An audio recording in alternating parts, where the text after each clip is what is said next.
This is the story of a poor little girl named Lica, who lives in the slums with her beautiful but broken mother. Once a noblewoman, her mother now spends every night drunk, blaming her daughter and the past for the miserable life they live. While her mother drowns in alcohol and regret, Lica works tirelessly just to survive. She cleans, runs errands, and saves every coin she can, dreaming of the day her mother might finally smile again. One day, her mother told her something while hiccuping drunkenly. "If only it weren't for you," she muttered bitterly. "If it weren't for you, I wouldn't be living like this. I used to be a noblewoman." Her voice shook as another hiccup escaped her. "If only your father hadn't fallen into so much debt and sailed across the seas. If he had come back, at least we wouldn't have been chased out of our lands." She suddenly waved her hand as if dismissing her own words. No, forget it." She took another long drink. "Instead of living in these slums, I could have remarried and started a new life, if it weren't for you." Lica trembles at first upon hearing that, but she smiles and answers, "You're right, that's what I think too, mother. My mother is the most beautiful woman in the world. Her blonde hair flows like rays of sunlight, and her eyes are blue like cornflowers. Her exquisite features and milky skin make her look like an angelic fairy wherever she goes. My mother is my pride and joy. Even though we are living in the slums now, we are actually of noble birth. She is the only person I know who can read. She's truly incredible. She's only like this because life is too unbearable for her right now. When she gets too drunk to walk home by herself, she leans on me. Every night she grows angry at me, and she spends all the money I earn on alcohol. But all of that will change when father returns. In her imagination, she can see it clearly. My love! My daughter! I'm home! Father calls out warmly. Look at all the money I made! He laughs and lifts her up. My little sweetheart, did you miss me? We'll all live together now. Father! She cries happily. Now we're rich! But then she gasps and shakes her head, snapping back to reality. I got distracted. I have to get back to work. Right now, I'm working, she resolves, until the day I see mother smiling again. I'm going to take care of her. Good work, Lica, the shopkeeper says kindly. Thanks for working so hard and not stealing anything. A coin clinks into her hand as he adds, keep up the good work. She trembles slightly from exhaustion but bows politely. Hard work builds character. I'm happy to be of service. Oh, what a smart kid, the shopkeeper remarks. I wish my kid was half as smart as you. Thank you, she replied brightly. She thinks in her mind. Work builds character. I learned that from a shoe shiner once. I always take that to heart and apply it to everything I do, and it's been quite helpful. After work, she passes by in front of a bakery. She saw fresh bread has just come out of the oven, and the smell is amazing. She exclaims, the loaves look so soft, warm, and delicious.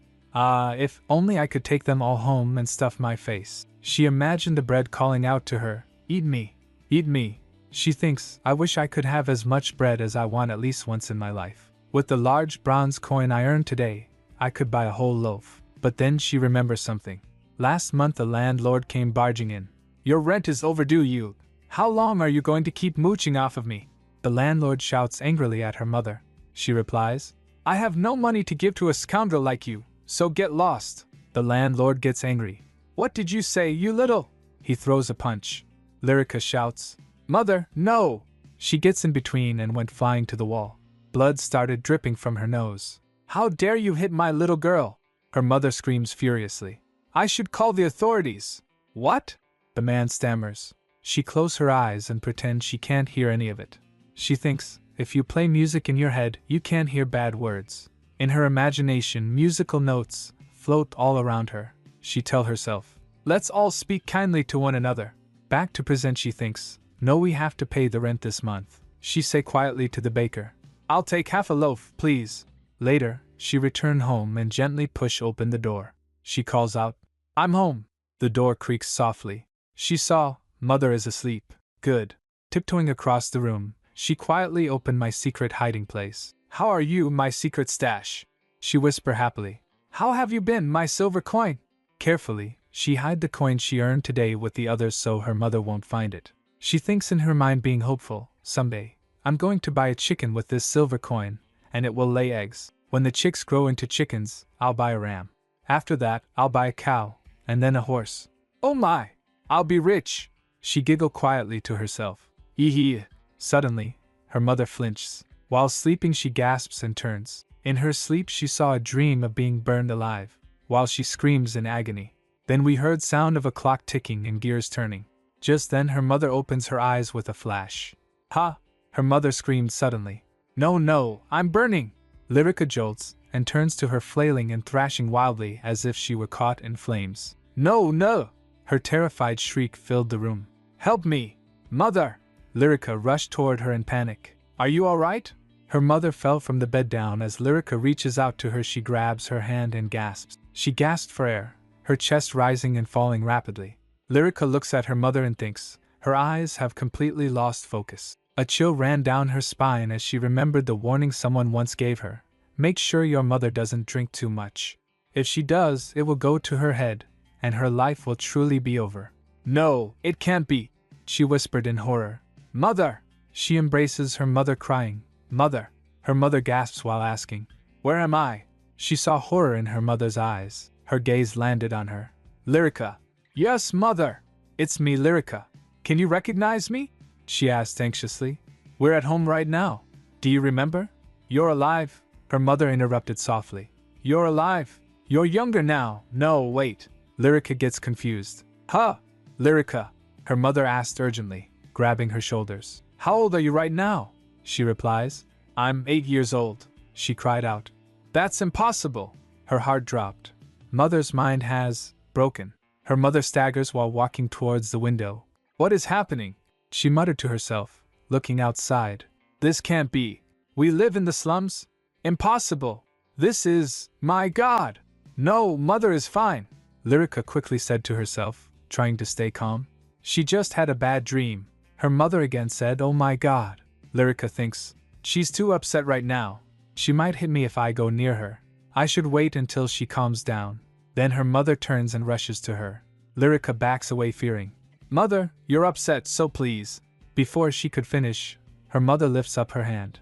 Lyrica imagines the landlord who punched her and in fear closes her eyes. She's gonna hit me. She flinched instinctively, but her mother caresses her. Lyrica, my precious Lyrica! She glances at her mother. Tears were dripping from her eyes. Her mother says, I can't believe you're really alive. Then, to my complete shock, she pulled me into a tight embrace. Lyrica froze in confusion as she held her close, trembling. She whispered, her voice shaking.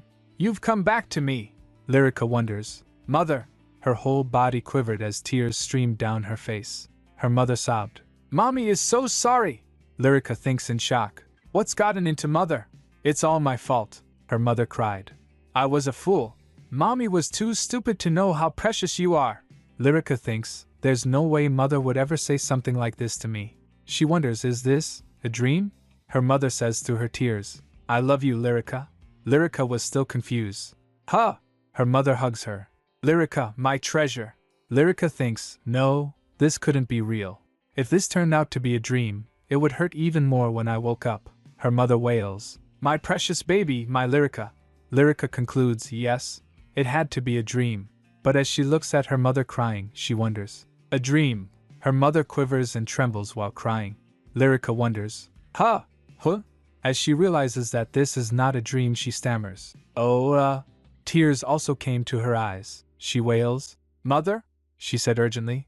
Yes. Yes, Lyrica. Lyrica questions herself, crying. Is this real? My beloved child, her mother whispered, pressing kisses against her face. I love you. I love you. Lyrica thinks, is this really happening?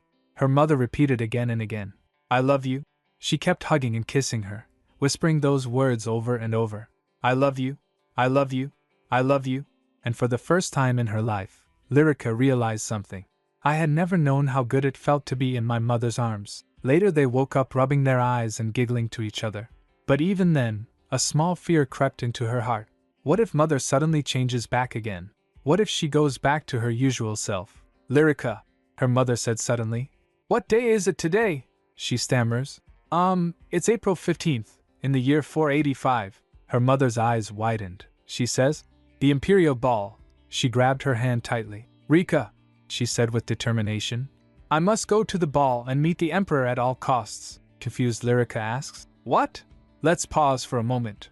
On a universal scale, this is the size of Lyrica and her mother, nothing more than a tiny speck of dust. The landlord who intimidates them every month is only slightly bigger than that speck. The upper middle class is bigger still.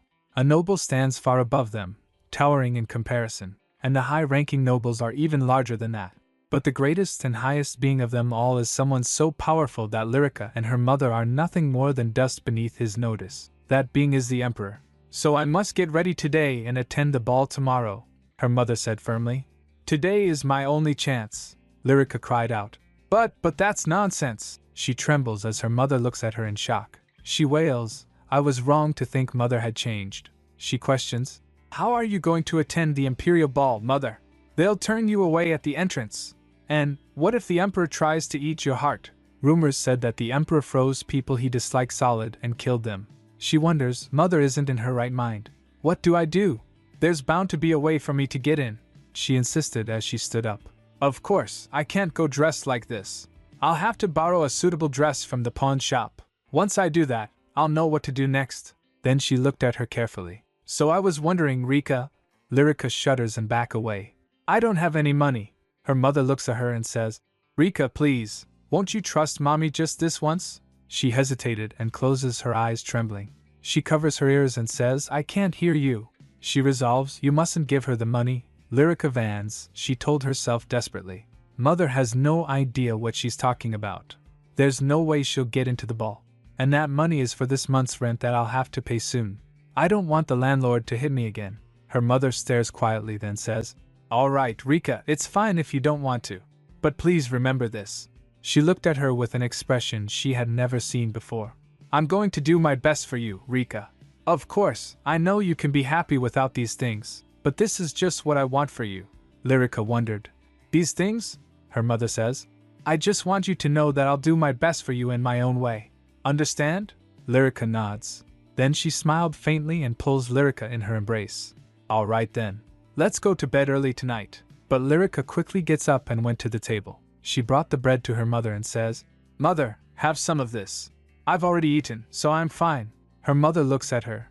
Lyrica looks bony and gaunt. Her mother puts a piece of bread in her mouth and says, Then let's eat it together anyway. So Lyrica thinks, even if mother said strange things, it doesn't matter.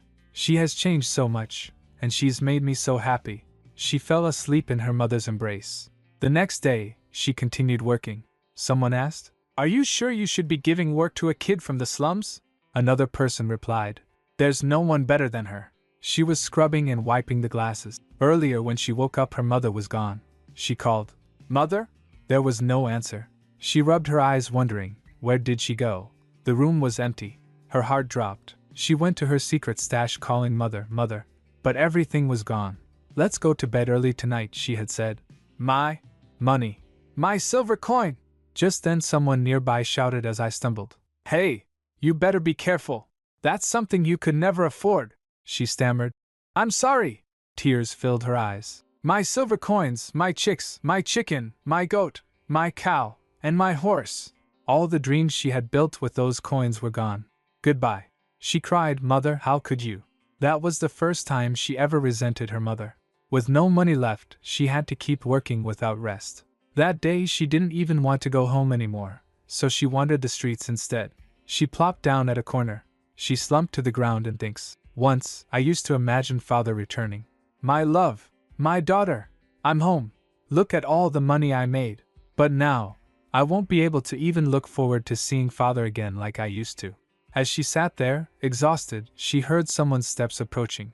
Looking at the person's boots, she thinks, What's this? Those look like expensive boots. Why are they coming this way?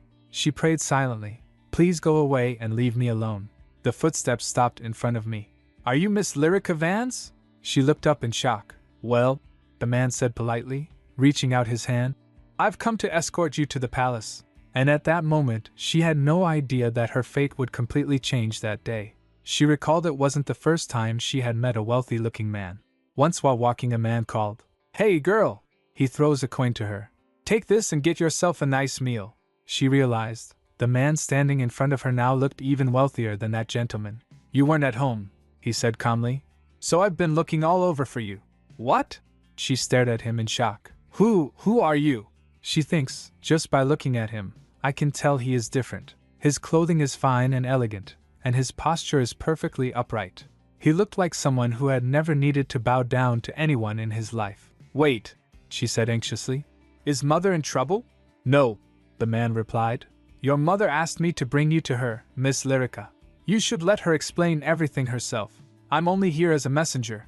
He glanced around cautiously. "We should get moving before somebody sees us." She crossed her arms stubbornly. "I was taught never to follow strangers." "Oh, in that case," he said.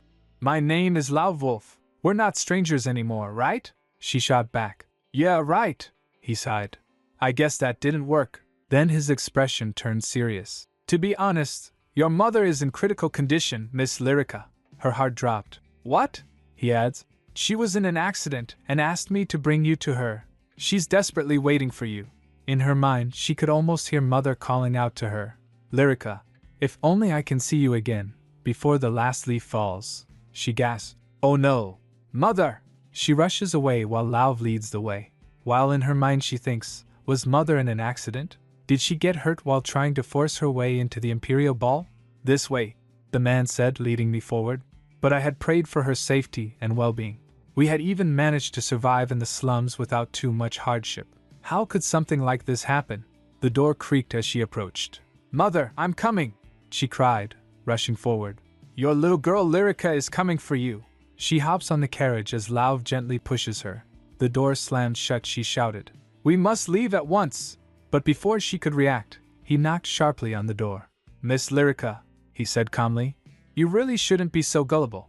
"Excuse me," she blinked in confusion. As the carriage was moving, she says, "But you said Mother was hurt."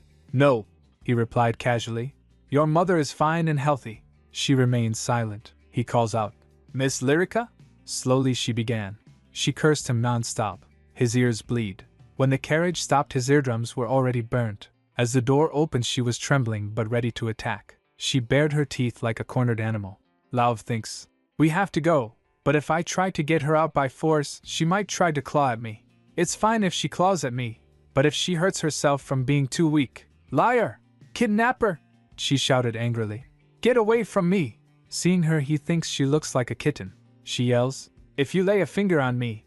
But she paused, glancing around. She looks around and saw the Grand's palace. She thinks, "This doesn't look like the scene of a kidnapping.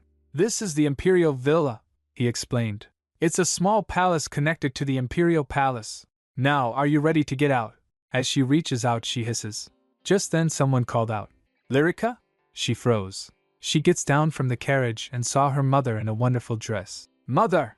her mother replies. "Lica!" She ran straight into her arms. "Mother!" She hugged her tightly. "I'm sorry, Lica. Were you worried about me?" She sobbed.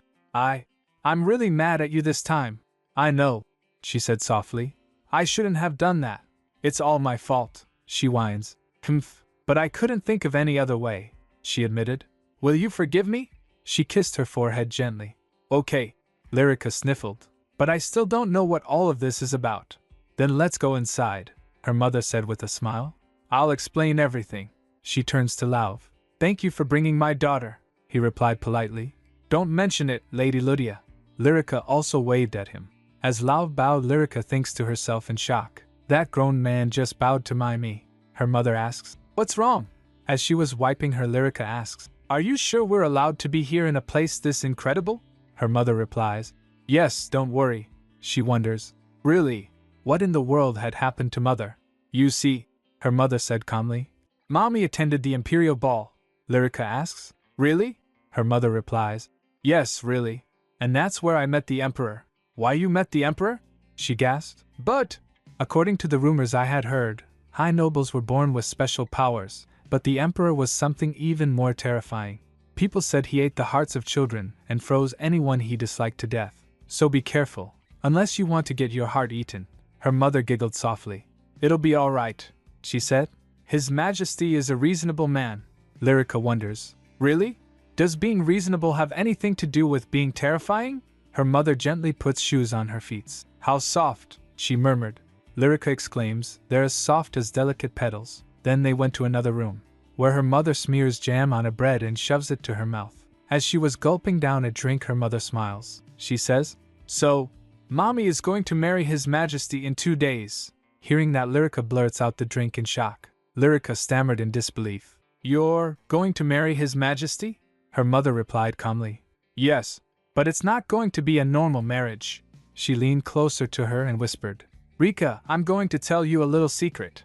After 2 days, there was a grand marriage held at the palace. People were applauding and cheering as they put rings on each other's finger. The emperor glances at her, so she trembles. Her mother told her, The truth is, this is a contract marriage. Wow. She looked around nervously. Look at all these people. They're all looking at us, right? She wonders. Mother, do you think I'll be able to do this? Before, as her mother told her, this is a contract marriage. She questions, what would a contract marriage equal? She ponders, a contract mean you have work to do. Almost immediately, she regained her composure. Ah, her mother laughed softly. I thought you'd be more surprised, Recca. I was plenty surprised, she said seriously. I'm almost dying of shock. Her heart was pounding wildly. Her mind raced, but once I thought about it, it started to make sense. There was no way Mother could have met the Emperor, fallen in love, and married him so soon. Now that I know it's a contract marriage, I actually feel a little better. After all, back in the slums, I have learned one important rule. Work is the best way to build credit. If this is a contract, then it simply means Mother has a job to do. I'm sure it's not that simple, but that's not a bad way to think about it either. Still, I can't believe Mother is really going to marry the Emperor. She glances at her mother thinking, does that mean she'll be the Empress? Noticing that her mother beams, Lyrica thinks she's so incredibly beautiful, but I still remember how things used to be. She remembers her mother would shout drunkenly, laughing loudly. Be that as it may, a deal is a deal, and a contract is a contract. Then Lyrica picks up her drink and says, I have to do something to help Mother do her job. She asks, then, what's going to happen to me? Oh, her mother said casually, His Majesty is going to adopt you as his daughter. So, in 2 days, Lyrica, you're going to become a princess. A princess? Her mind went blank for a moment. A princess. She laughs, imagining herself. That's not going to be like that. Then she understood. So that means I'm a contract princess. She wonders, what's the job of a princess? She asks her mother. How long will the contract last? About 8 years, her mother replied. Until the crown prince comes of age and becomes the emperor. You know the story, right, Recca? The current emperor was only sitting on the throne temporarily. Once his nephew, the crown prince, became old enough to rule, the throne was supposed to return to him. The complicated history of the imperial family was something everyone knew, and no one really believed the emperor would give the throne back. Lyrica thinks in her mind, but 8 years is a long time. I'll be all grown up by then. After that, her mother said warmly, we can live together in a pretty house in a quiet place not too far from the capital. We'll even have a little garden. Really? Lyrica asked excitedly. Our very own house? With a pretty little garden? Will we really be able to have all that? Of course, Mother laughed. We'll even be able to travel wherever we want. You wouldn't believe the size of the bonus I'll get. But then her expression turned serious. However, you mustn't tell anyone about this. She clasped her hands tightly. This must remain an absolute secret. No one must know about this. Don't worry, Lyrica said firmly. I won't tell a soul, even if it kills me. Hearing that, her mother went in shock. She quickly embraces her and says, I know, Recca, I know you won't. Lyrica thinks she must be scared about taking on such a huge task, so she tried to comfort her the only way she could. Mother, she said gently, it's going to be okay. You have me. She patted her softly, trying to be reassuring. Don't worry, Mother, she promised. I'll keep protecting you. At least, that was the promise she made. But when the preparations began, everything felt overwhelming. She didn't even know where to look. Her legs were shaking. She staggers, but her mother grabs her and winks at her, so she smiles. As people get to know that the wedding is in 2 days, some girls cheered excitedly. I heard His Majesty's order has turned the entire palace upside down. Others squealed, oh my God. Another person said with a chuckle, preparing a wedding in just 3 days for an empress from the slums is incredibly hasty. One said, no wonder they're holding the ceremony without guests. Someone added, luckily, many nobles were already in the capital for the spring ball. One maid says, they were in such a rush that they tailored an existing dress instead of making a new one. Another asked in surprise, that's the dress? One noble remarks while sipping tea, I had never seen a dress like it before. The back was so inflated and extravagant that I didn't know what to think. It's vulgar. One maid says, I thought it was magnificent. People in the slums wondered, does that mean Lyrica is a princess now? They held the adoption ceremony the day after the wedding, another voice said. So it's final, one remarks. Wow, that's what I call a rags to riches story, someone toasted. To Lyrica's happy life, but not everyone sounded pleased. One noble scoffed. They won't be able to hide their vulgar origins for long, she questioned. Who would even want to teach a child like that? Well, another replied thoughtfully.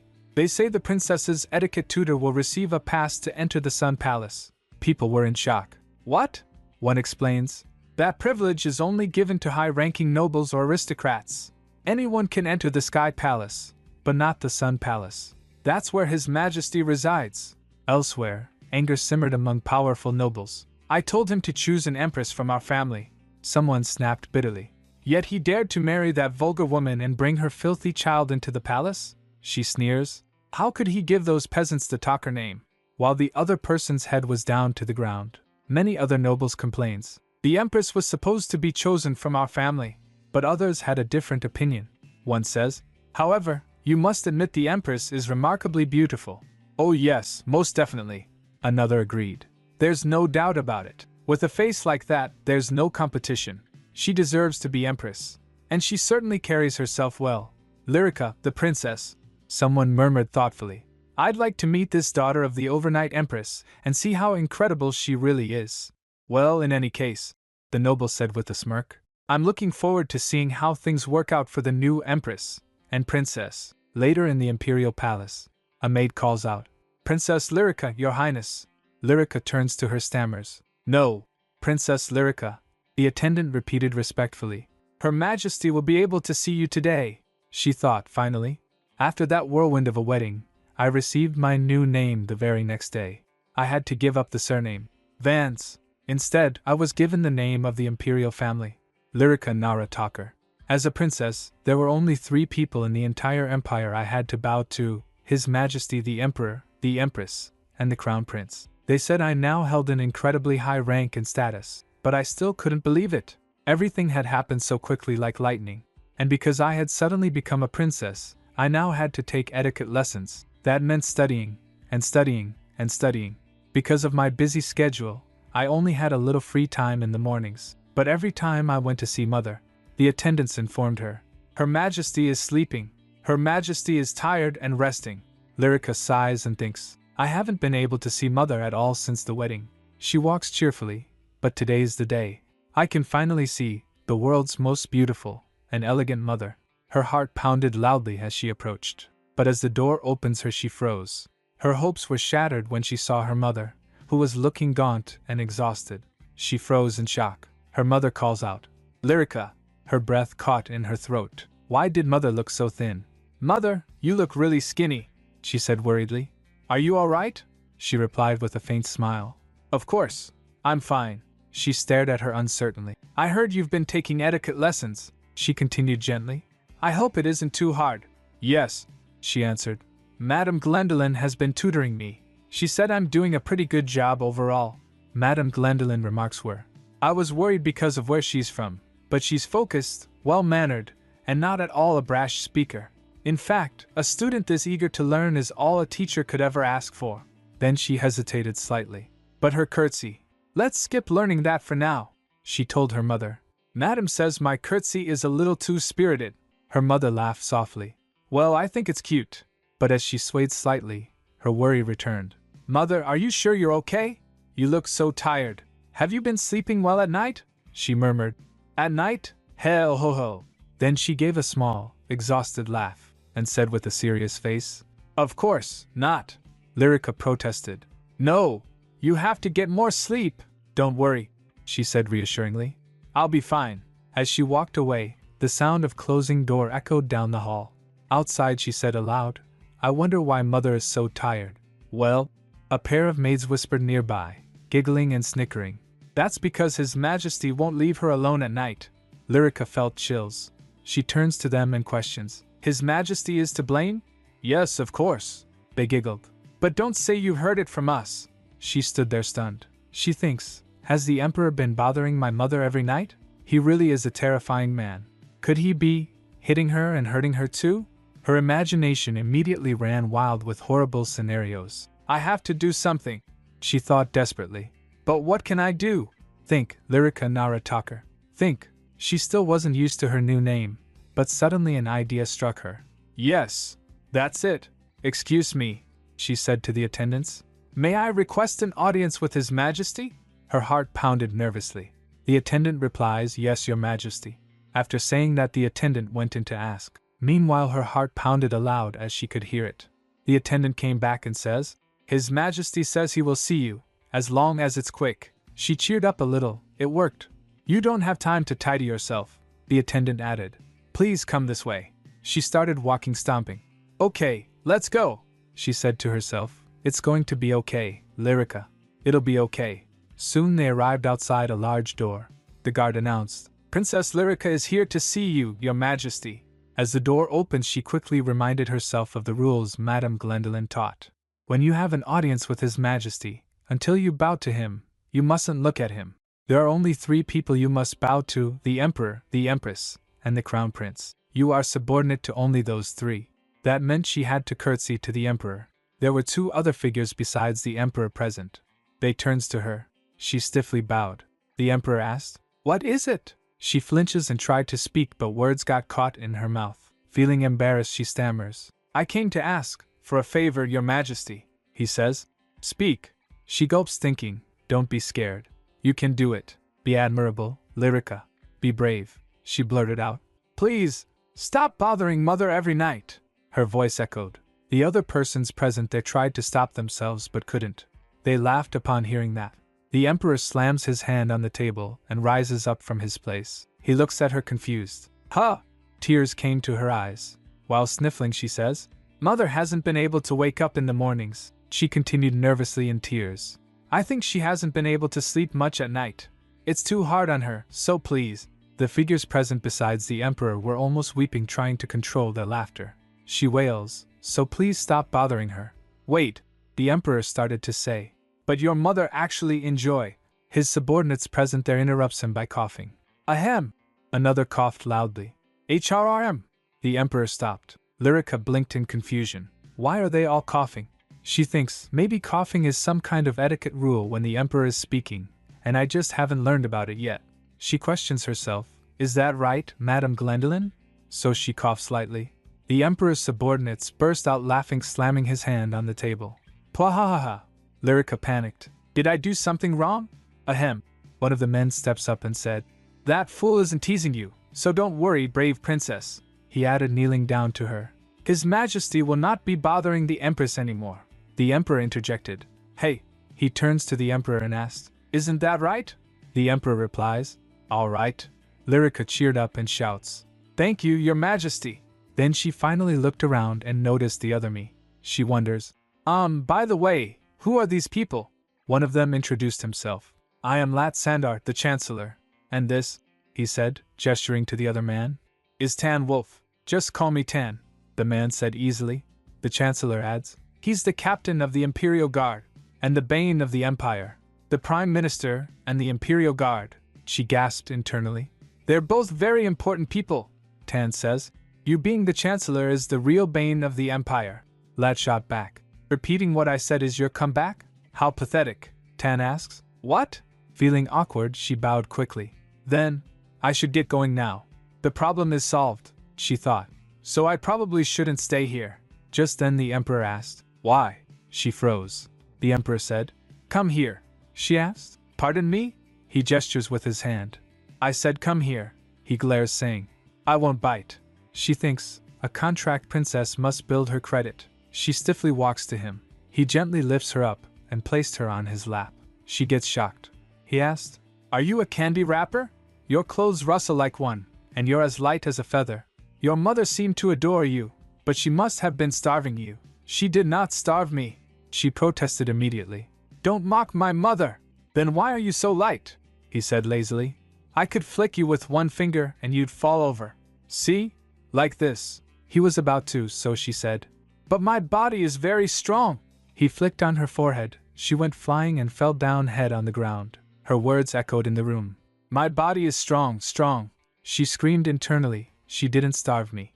Tan and Lat rushes while shouting, "Your Highness! Your Majesty!" Lat asked the Emperor, "Your Majesty, what is the meaning of this?" Tan picks her up and asked, "Your Highness, you really are as light as a candy wrapper." But she repeated to herself, trying not to cry, "I'm strong. I'm strong." Then Lat turns to her, "Your Highness, are you all right?" As he raised his hand to reach out to her, she again felt the fear of the landlord trying to hit her. She closed her eyes in fear. Moments later she was sitting on sofa while Lat and Tan caressed for her. Lat said, "Your forehead is red. There's no bump on the back of your head, though." He asked, "How does it feel? Does it hurt when I touch it?"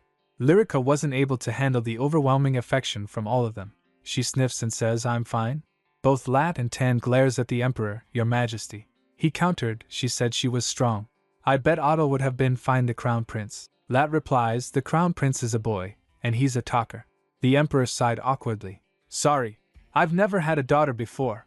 Then he ordered, "Call the doctor, and bring snacks that the princess might like." His aide bowed, then glanced towards Lyrica. He looked slightly confused. Lat thinks in his mind, the Empress is one thing, but no one is quite sure how to treat the adopted princess. And now the Emperor has summoned the princess to his study and called a doctor for her, and even ordered snacks. The doctor checked her forehead carefully.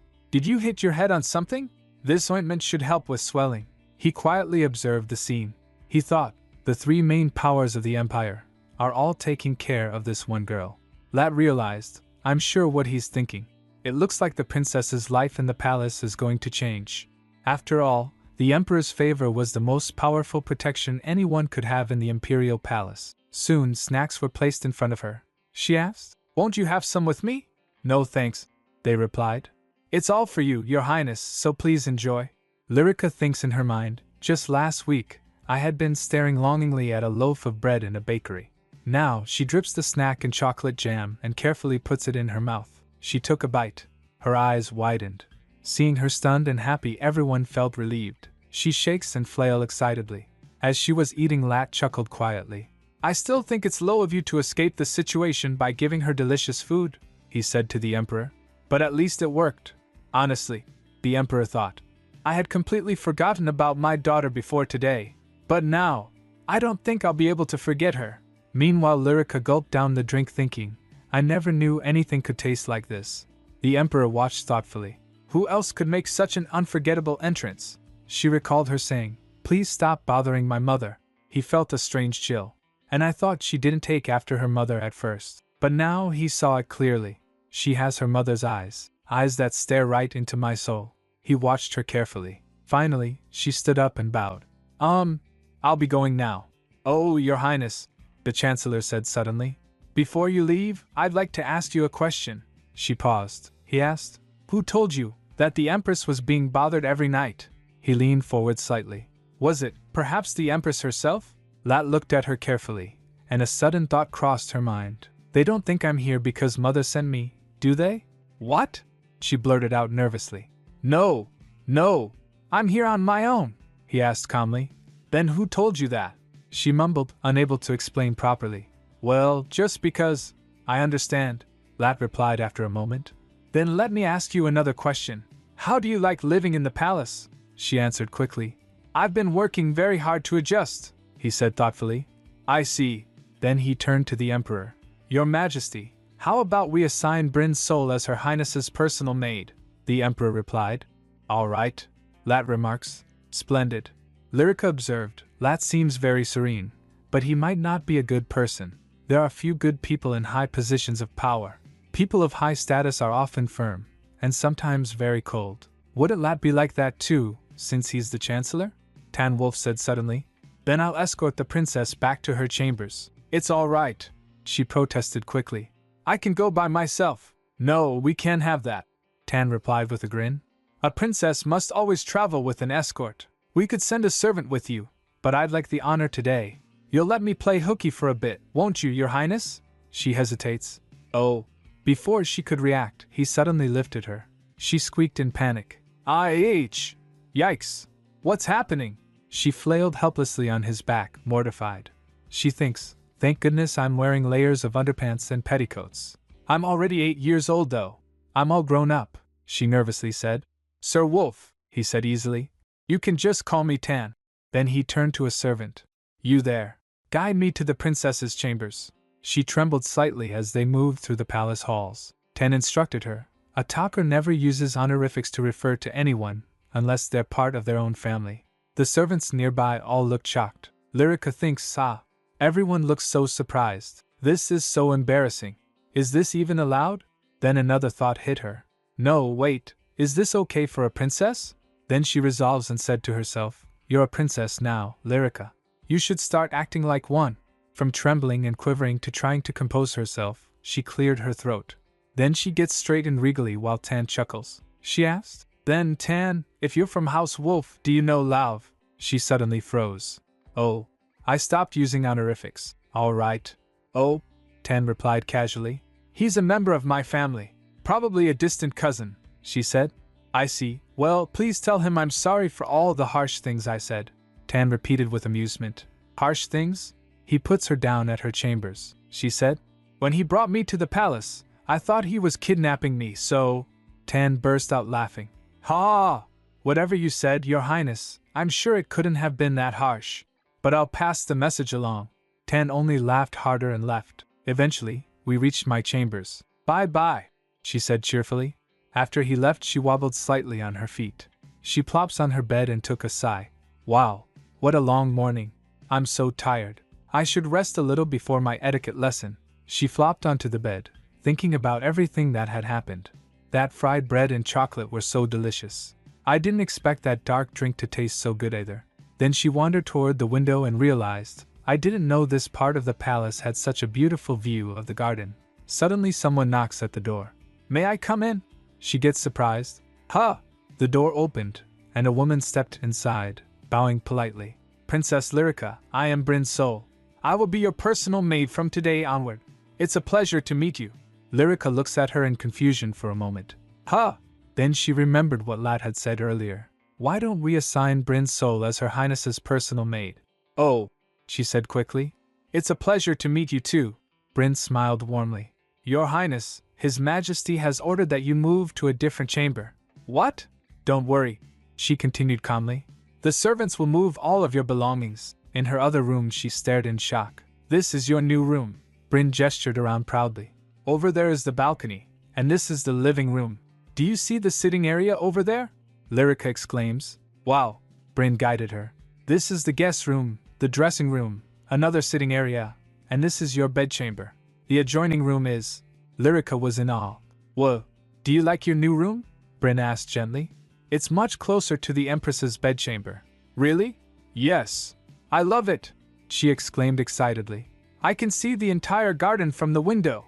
Can I go outside? Bryn replied. Of course.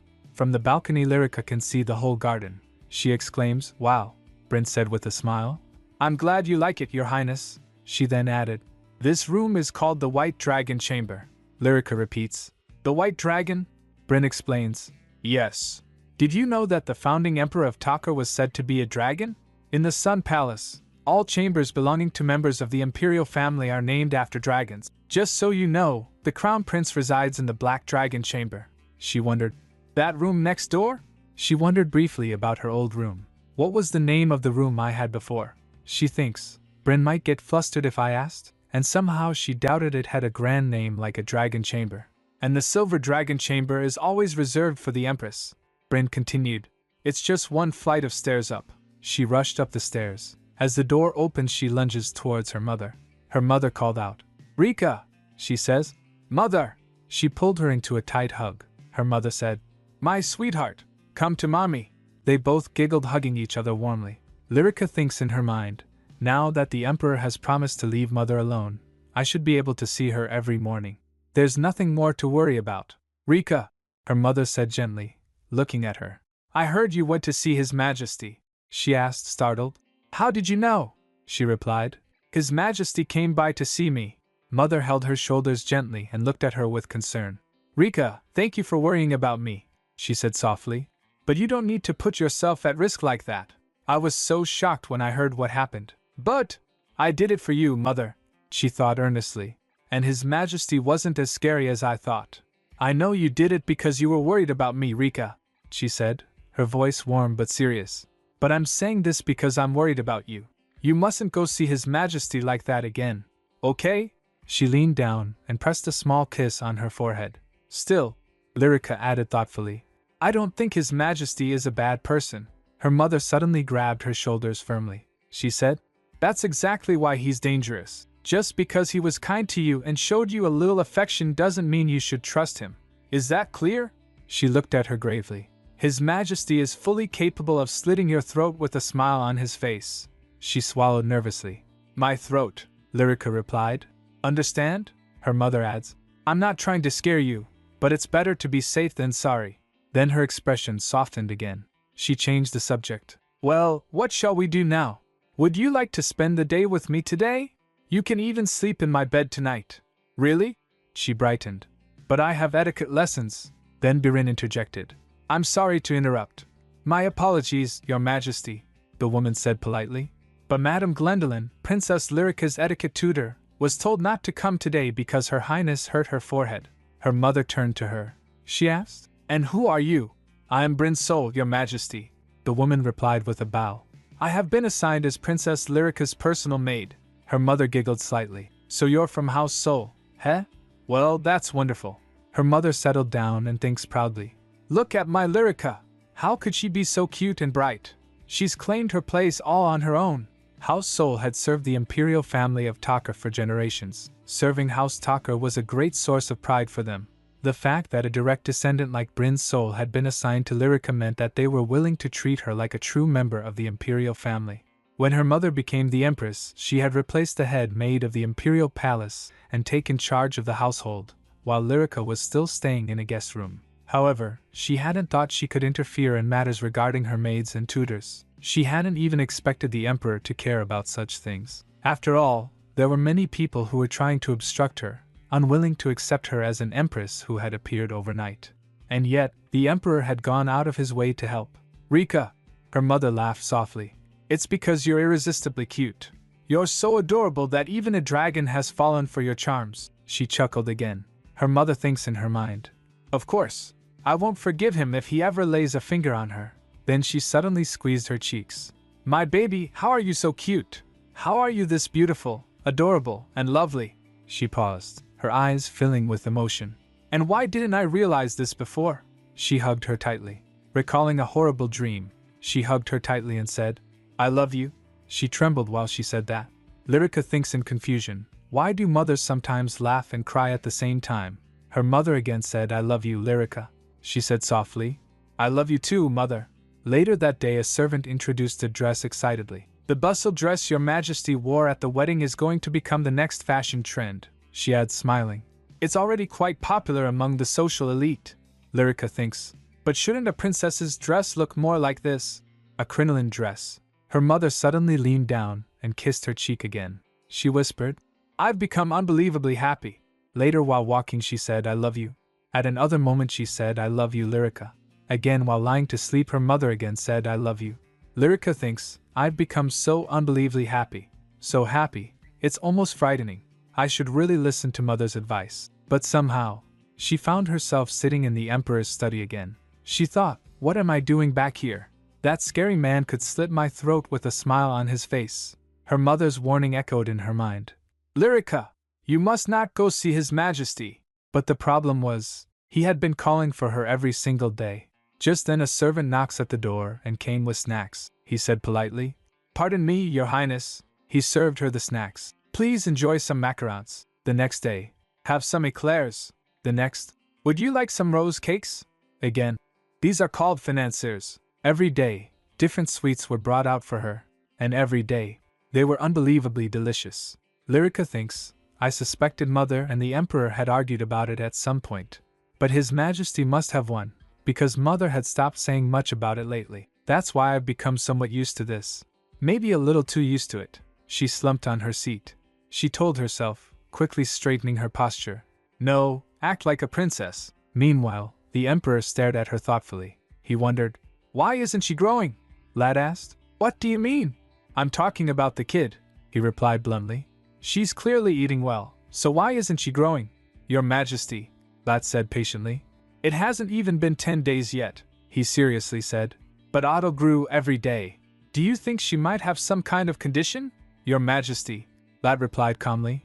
Princess Lyrica is not from House Talker, House Barat, House Sandar, or House Wolf. In any case, she is not of noble birth. Tan nods to that. Lyrica raised his arm. The Emperor asked, What is it? I don't have a condition, she protested. And I'm strong. I'm growing very well. Bryn says I can start wearing bigger clothes too. And besides, she cleared her throat and added proudly, I'm a talker too. My new name is Lyrica Nara Talker. She thinks firmly. That still makes me a talker, right? What's the point of having a contract if I'm going to back down when it matters most? That's right, Lat said with a grin. Princess Lyrica is a talker. The Emperor studied her for a moment. Come to think of it, she does look less haggard than when I first saw her. Still, he frowned. But shouldn't you be growing this much every week? What? She gasped. No one can grow that fast. Maybe a plant could, the Emperor said casually. But I did, she blurted out. Well, that's because your Majesty isn't human. The room fell silent. Lat and Tan also get shocked. Lyrica felt chills. The Emperor slowly turned his head. Who told you that? Lyrica was taken aback. Huh? The Emperor's gaze sharpened slightly. Lyrica thinks he asked it as if it is nothing, but I can feel that the question is much more serious than that. Her heart thumped nervously in her chest. She concludes, I have to give him a proper answer. The imperial family is descended from dragons, she explained carefully. So your Majesty being a dragon is what Bryn told me, she continued, trying to remember everything she had said. The Empress's room is called the Silver Dragon Chamber, and the Crown Prince's room is the Black Dragon Chamber. But there's no dragon in the name of your Majesty's chamber, because your Majesty is the dragon himself. Oh, Lat quickly cleared his throat. Ahem, Princess Lyrica is technically correct, he said cautiously. But saying His Majesty isn't human could be misunderstood, so it would be better not to. The Emperor interrupted lazily. So what? Isn't that what everyone thinks anyway? They talk about me as if I'm inhuman and emotionless, Lyrica adds. Well, I was actually touched when I first heard that story, because it feels like a faraway fairy tale. Then he crooked his finger, beckoning her closer. She hurried over. He studied her quietly. This small, weak child. She runs to me whenever I call her, without any fear of death. No, that's not quite right. It's not that she doesn't fear me. I'm sure she does. She lifts her up and placed her on his lap. He continues, she simply trusts that I won't hurt her. His heart raced, and for some reason, I don't want to break that trust. He gently patted her head. How intriguing. Then he looked down at her and asked suddenly, Why, your Majesty? He said. Pardon me? He said with a grin. You should call me Papa. She gets surprised. Huh? I said, he repeated calmly. Call me Papa. For a moment, the room fell silent. How interesting, he thought, watching her closely. Are her eyes the result of those eyes? Memories flickered through his mind. He recalled her mother saying, Until the Crown Prince ascends the throne, I will enter a contract marriage with you for 8 years. His remembered the nobles pestering him. Your Majesty, you must choose an empress soon. The throne cannot remain vacant for long. He thought, they can't even look me in the eye. Yet they rant about the empress's throne, hoping to claim a piece of it. Disgusting. Then her mother had spoken. I will marry you, your Majesty. For the next 8 years, I want you to support me so I can do everything I need to do as empress. He had warned her. Even with my support, there is only so much I can do for you as emperor. High society is a war zone. But she had answered without hesitation. I know. I will handle the conniving foxes, wolves, snakes, and flowers with thorns for you, your Majesty. He thinks, so far, she's exceeded all my expectations enough to make me wonder where she was hiding all my life. But compared to her mother, this child is like no one I've ever met before. At least no one from within the palace. Back to present, Lyrica asked hesitantly. Your Majesty? He looked at her again. Why, your Majesty? She asked. Pardon me? He said simply. Papa. She gets shocked. Huh? Call me Papa, he said again. P.A.P.A. Both Lat and Tan flinched. Lyrica hesitated. He insisted, It's true, isn't it? She stammered, but... She shrieks. Huh? Her mind spun wildly and her heart raced. She said, I suppose you're right? Meanwhile, Lat and Tan enjoyed the scene. She thinks in her mind, His Majesty is a papa now? He seems like a nice man, but isn't this just a contract relationship? Do I really have to call him that when it's just work? Wouldn't I be crossing the line? Her mind wasn't able to process Papa, Father, She recalled the scene where she imagined meeting her birth father. She thinks he isn't an imaginary father, or a father whose face I've never seen. This man in front of me really is my dad. He's real. Someone I can see. Someone I can touch. She stammers. Well. Just then tears came to her eyes. Her eyes filled with tears. She hiccuped. She slapped herself saying, I'm sorry, I'm so sorry. She slapped her own cheeks lightly in panic. I'm sorry. I'm really sorry. Stop it, the Emperor said immediately, grabbing her hands. There's no need to do that. She sniffled. I'm sorry. She thinks in her mind, no adult likes a crying child. The Emperor sighed quietly. I suppose, just because I married your mother doesn't mean I can suddenly become your father. He extends his hand towards Lat, who pulls out a handkerchief from his robe. The Emperor adds, It was my fault for trying to force you. You've done nothing wrong. He wiped her tears gently. She thinks, I see. For the next 8 years, you are my father. When my mother entered a contract marriage, that meant I'd be gaining a father. The Emperor huffs. Anyway, your mother will probably have a fit when she finds out I made you cry. Lyrica laughs. Pwahaha. He held out the handkerchief. Here. Blow. She turns her face away. He insists. I said blow. Here. Lat interjects. Maybe you should stop embarrassing her. She mumbled. I can wipe my own nose. Finally she gave in. Fine then. He patted her head twice. No, he said lightly. Shall we get to work? Lat replied. Absolutely. As they get busy in their works, she quietly wondered something. I wonder if he's going to ask me to call him Papa again. She said inwardly, Papa? Papa. And smiled lying in his lap. Being hopeful, she thought, maybe sometime in the future. I really hope I do. Later Lyrica told Bryn. By the way, I noticed how dirty his desk was when I got a closer look. I couldn't see it yesterday because it was covered with documents. Bryn exclaims, Oh my. Lyrica continued, When I offered to wipe clean His Majesty's ink bottle, he said this. He looks at his messy and dirty desk and said, From now on, you can do whatever you want. Lat remarks, You're just making her clean for you. Don't say it like you're being serious. And just like that, I ended up in charge of cleaning his study. But Your Highness, Bryn protested gently. You shouldn't be doing such menial work, she replied. But I want to do something for His Majesty. Bryn asked. Oh, is that why Sir Tan gave you that bowl of candy? Uh-huh. She nodded happily. Isn't it pretty? When I finished cleaning, Tan Wolf had looked around the room and said, The study is all clean now, thanks to you, Your Highness. Lyrica adds, Just like you guessed, Bryn, that's what he said. Then something occurred to her.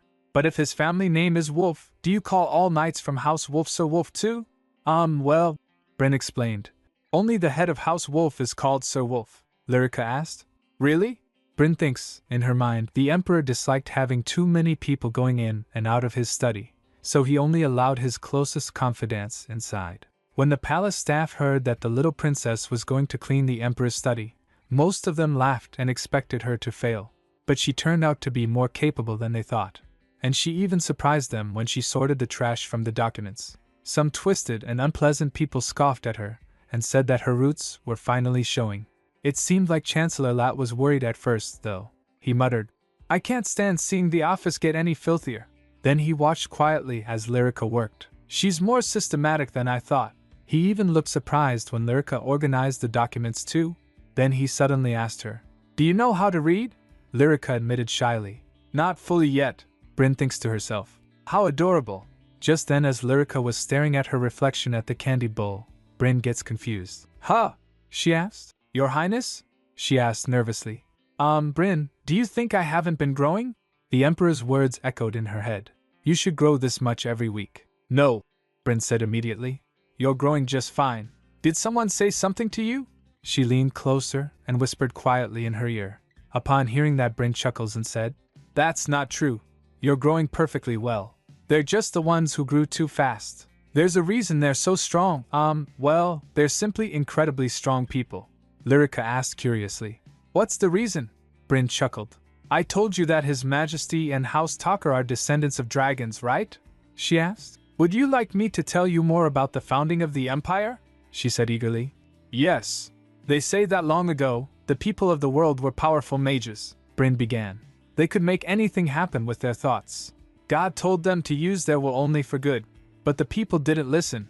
After a great upheaval, The continent where humans lived collapsed and sank into the sea. But a few people obeyed God's command and built a ship on top of a mountain. When the continent broke apart and fell into the ocean, a dragon flew down and carried the ship into the sky. That's how the people survived and eventually came to this land. But at that time, the land was covered in dark forests and marshes and filled with monsters. So the dragon transformed into a human and led the people in battle against the monsters. Eventually, they claimed the land and built a nation. Lyrica asked. Was that dragon a talker? Bryn replied. That's right. As the nation expanded, some intelligent monsters asked the dragon if they could join him. Among them was a giant wolf, whose descendants became House Wolf, and the people of House Sandar are descendants of a giant snake as thick as a tree. The dragon gave them human forms, and they pledged loyalty to House Talker. But if they ever betrayed the dragon, they would return to their original forms. That's why many noble family crests feature animals. So it's only natural that they're so strong. She smiled at her reassuringly. You're growing just fine, princess. They just tend to grow at an alarming rate. She sighed in relief. Phew. I see. Then she asked another question.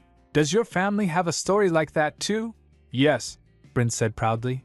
We are said to be descendants of ravens. That's why the dragon kept us as servants, because of our intelligence and cleverness, Lyrica replied. I see, she thought. No wonder Bryn's headband is always so shiny. That being a snake and Tan being a wolf suits them well. Even the way they constantly bickered makes sense. And then another thought struck her. I just realized, I know so little about the Imperial Palace, even less than Bryn. But I'm the princess. Well, by contract only. Still, I'm his daughter. Even if it's only by contract, she resolves, I might only be a small part of mother's contract marriage, and technically I didn't have any rights in that contract. But this is about my pride. Bryn, she said suddenly, come and have a seat. She quickly complied and rushes to beside her. My pleasure, your highness. Lyrica looked firmly in her eyes and said, I want to be a great princess. Bryn looked surprised. Oh my. Lyrica added, if I'm going to be a princess, wouldn't it be better to be a great one instead of just a normal one? Bryn agreed. Of course, Lyrica said. Right? But I know so little about the palace, and I hardly know anything about the nobles or the imperial family. But you've served the imperial family for a long time, so you know much more than I do. She grabs her hand and requested. So, will you help me, Bryn? She replied instantly. Sure, Lyrica thought. That was fast. Bryn thought in surprise, she's asking for my help? The Takars were known for commanding and dominating others. No one would have imagined that a talker would ask someone from House Soul for anything. But it's true that this child isn't a real talker. Some members of Bryn's family were upset that a direct descendant like her had been assigned to serve the girl. But this is the Emperor's order, and a talker's command is absolute. Besides, with the current Emperor's temper, he might destroy us all if he didn't get his way. Or worse, we might turn back into crows. Honestly, Bryn thought, I like the princess regardless of all that. Even more than the real Takars. She stands out in this palace full of monsters precisely because she's ordinary and simple. And also she's adorable. Let me repeat that because it's important. She is absolutely adorable. Bryn confirmed. Of course, your highness. I, Bryn Soul, will do everything I can to help you. So, she asked with a warm smile, what would you like to learn about first? Bryn, eyes shining with a slightly unsettling eagerness, leans in. So what would you like to learn about first? The little princess, Lyrica, bounces with excitement. The palace?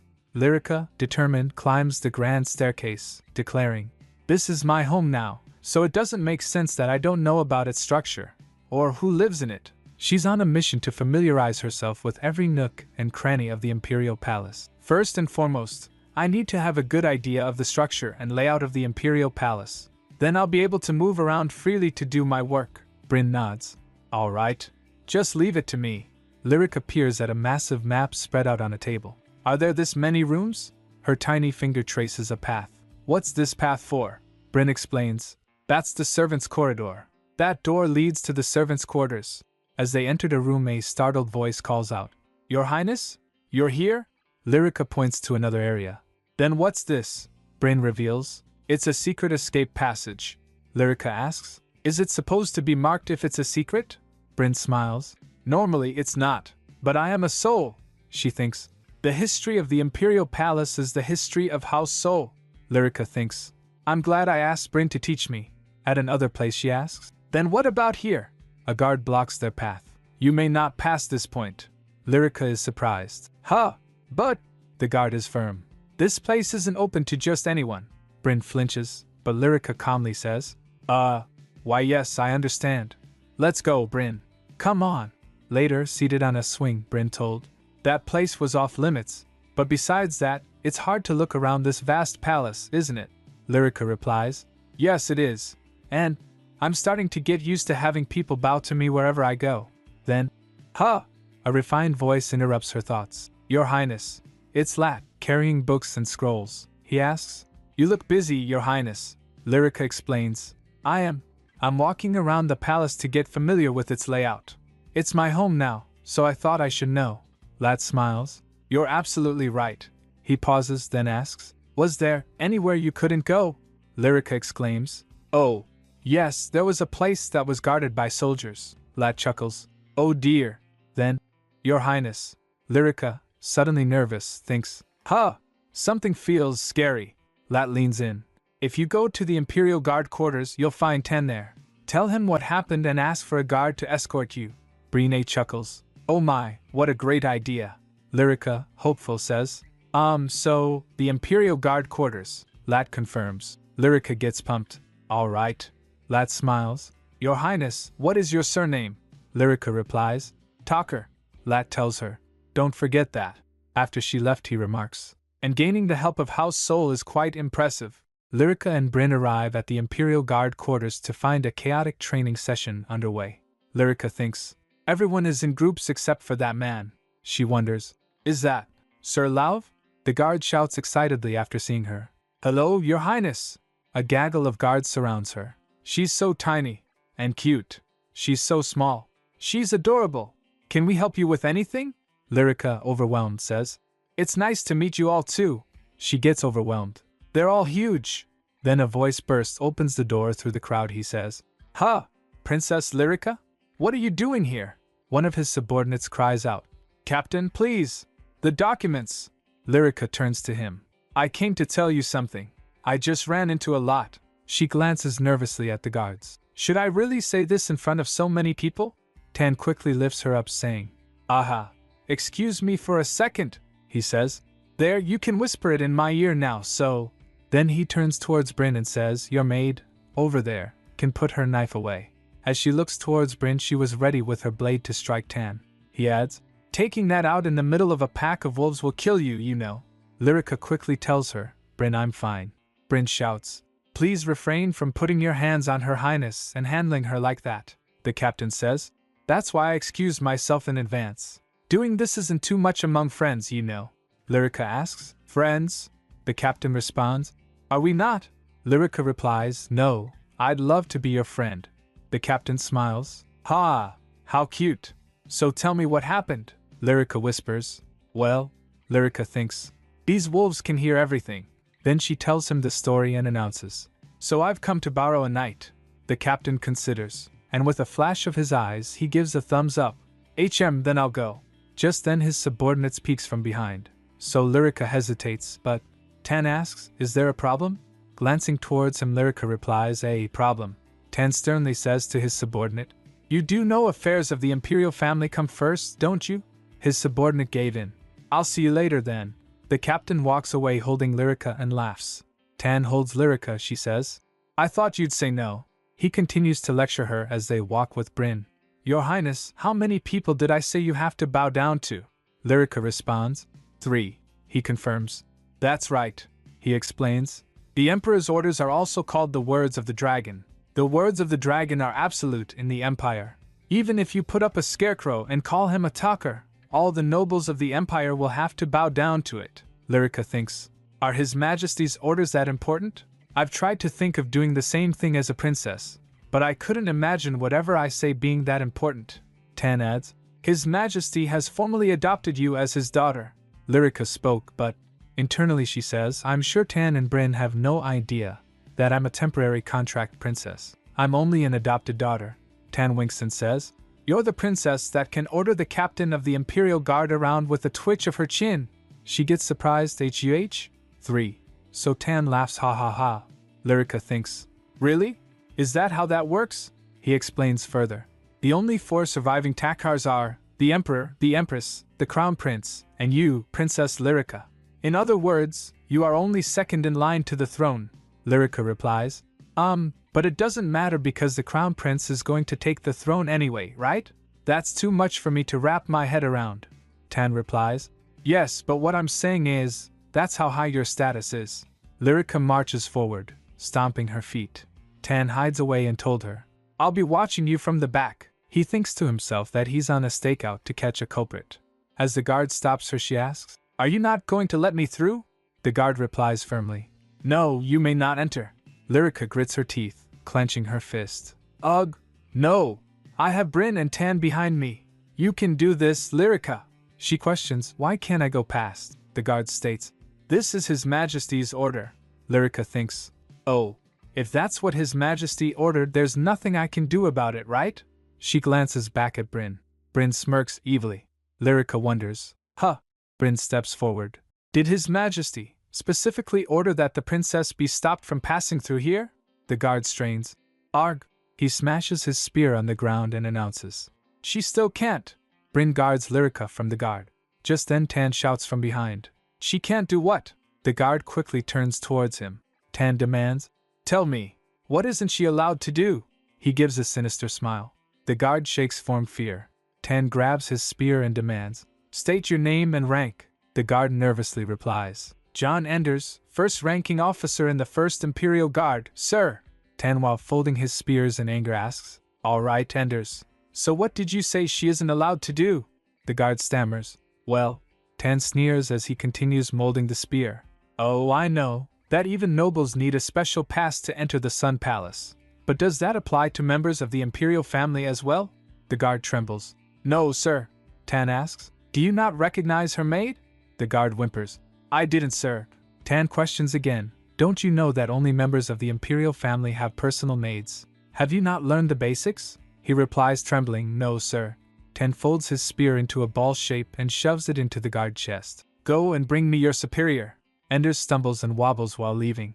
Tan thinks, Not only is it unheard of to forbid entry to a princess, but he even dared to frown at her, and he smashed his spear on the ground to intimidate her. How could he threaten such a small child? A wolf would never imagine doing such a thing. He smiles. Ha! I expected some resistance, but how could a mere officer treat a princess, even an adopted one, like that? Then he turns to Lyrica.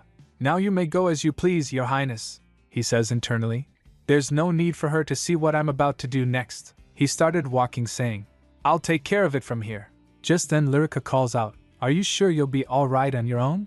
Tan turns back in shock. Lyrica exclaims, I can go with you. Of course, I know you can manage well on your own, but still, it's better to fight together than alone.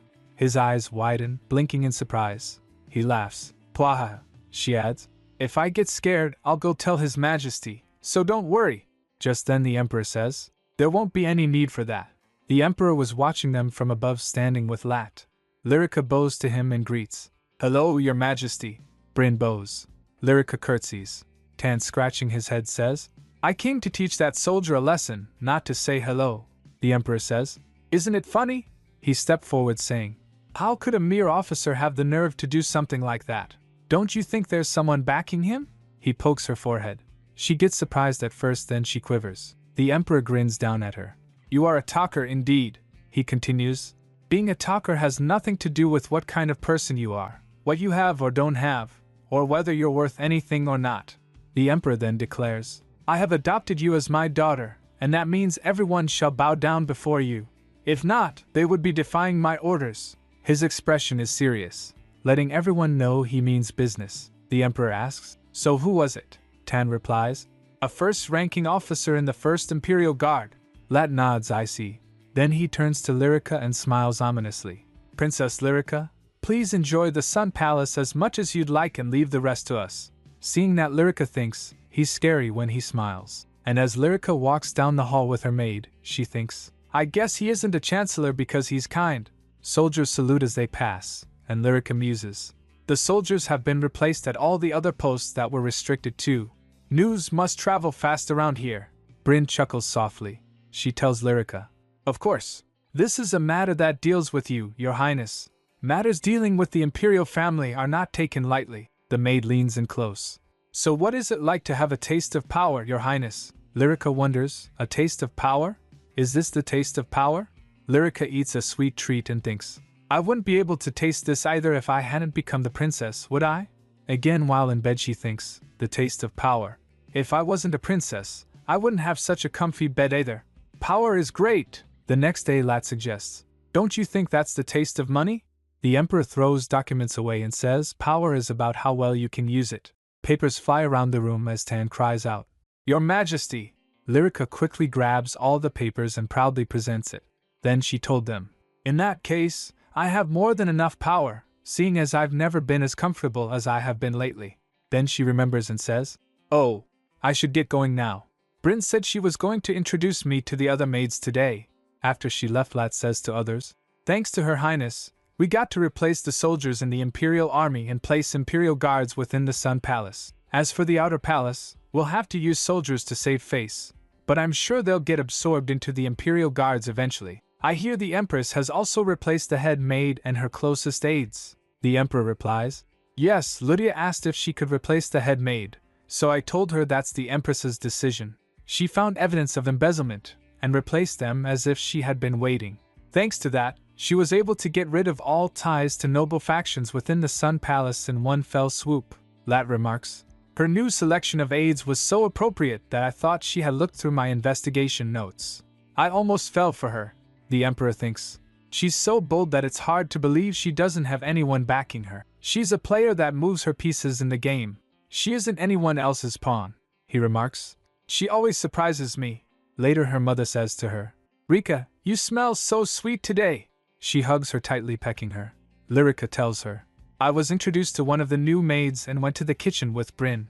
I had some good food there, and they even packed a bunch of things for me. Her mother asks, you went to the kitchen? Her mother remembers, oh right, I've already replaced everyone. No one would have fed her anything strange. Lyrica replies, there was a lot of good food. Lydia nods, I see. Did you go to His Majesty's study today?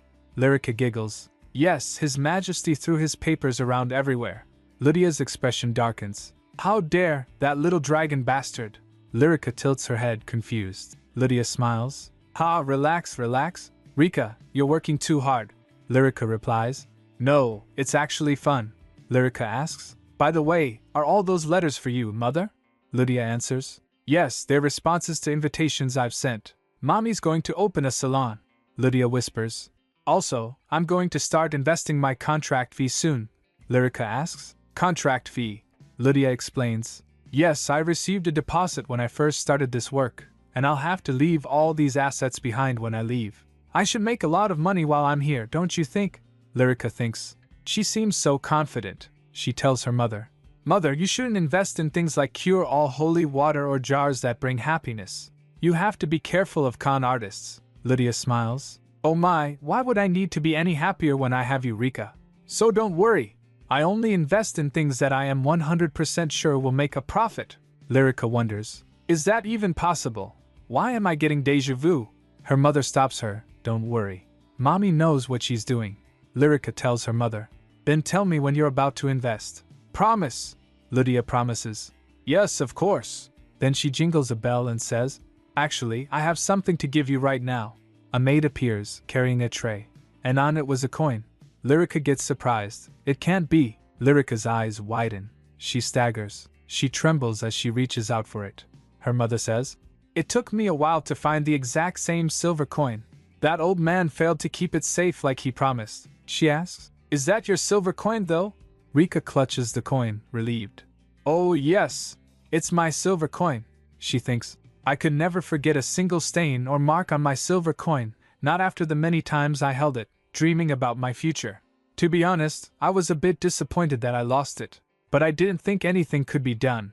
I've never even thought about wanting another silver coin, because it wouldn't be the same as the one I held in my hand for so long. But saying this out loud would make me sound like a spoiled child. She sniffles and hugs her mother. Thank you, Mother. Her mother responds, no, thank you, and I'm sorry that I couldn't find other coins that were exactly the same. Lyrica pulls back, smiling brightly. No, it's fine. What matters is that it's a silver coin. Her mother thinks, I tried so hard to find this coin, but… She smiles gently. Rika, I'm happy as long as you're happy. They embrace each other. Later, walking up the stairs, Rika sniffs. Bryn notices. You seem so happy.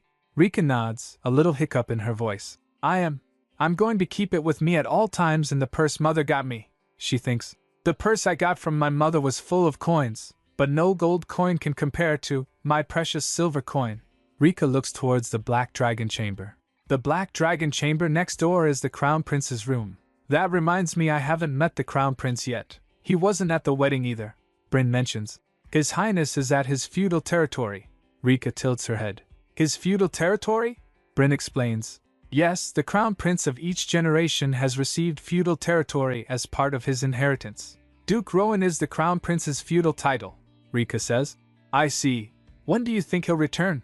Bryn replies. I'm not sure, but come to think of it, I think he should be arriving soon. Meanwhile, in the pouring rain, horses gallops through the forest. Someone says, Your Highness, please slow down.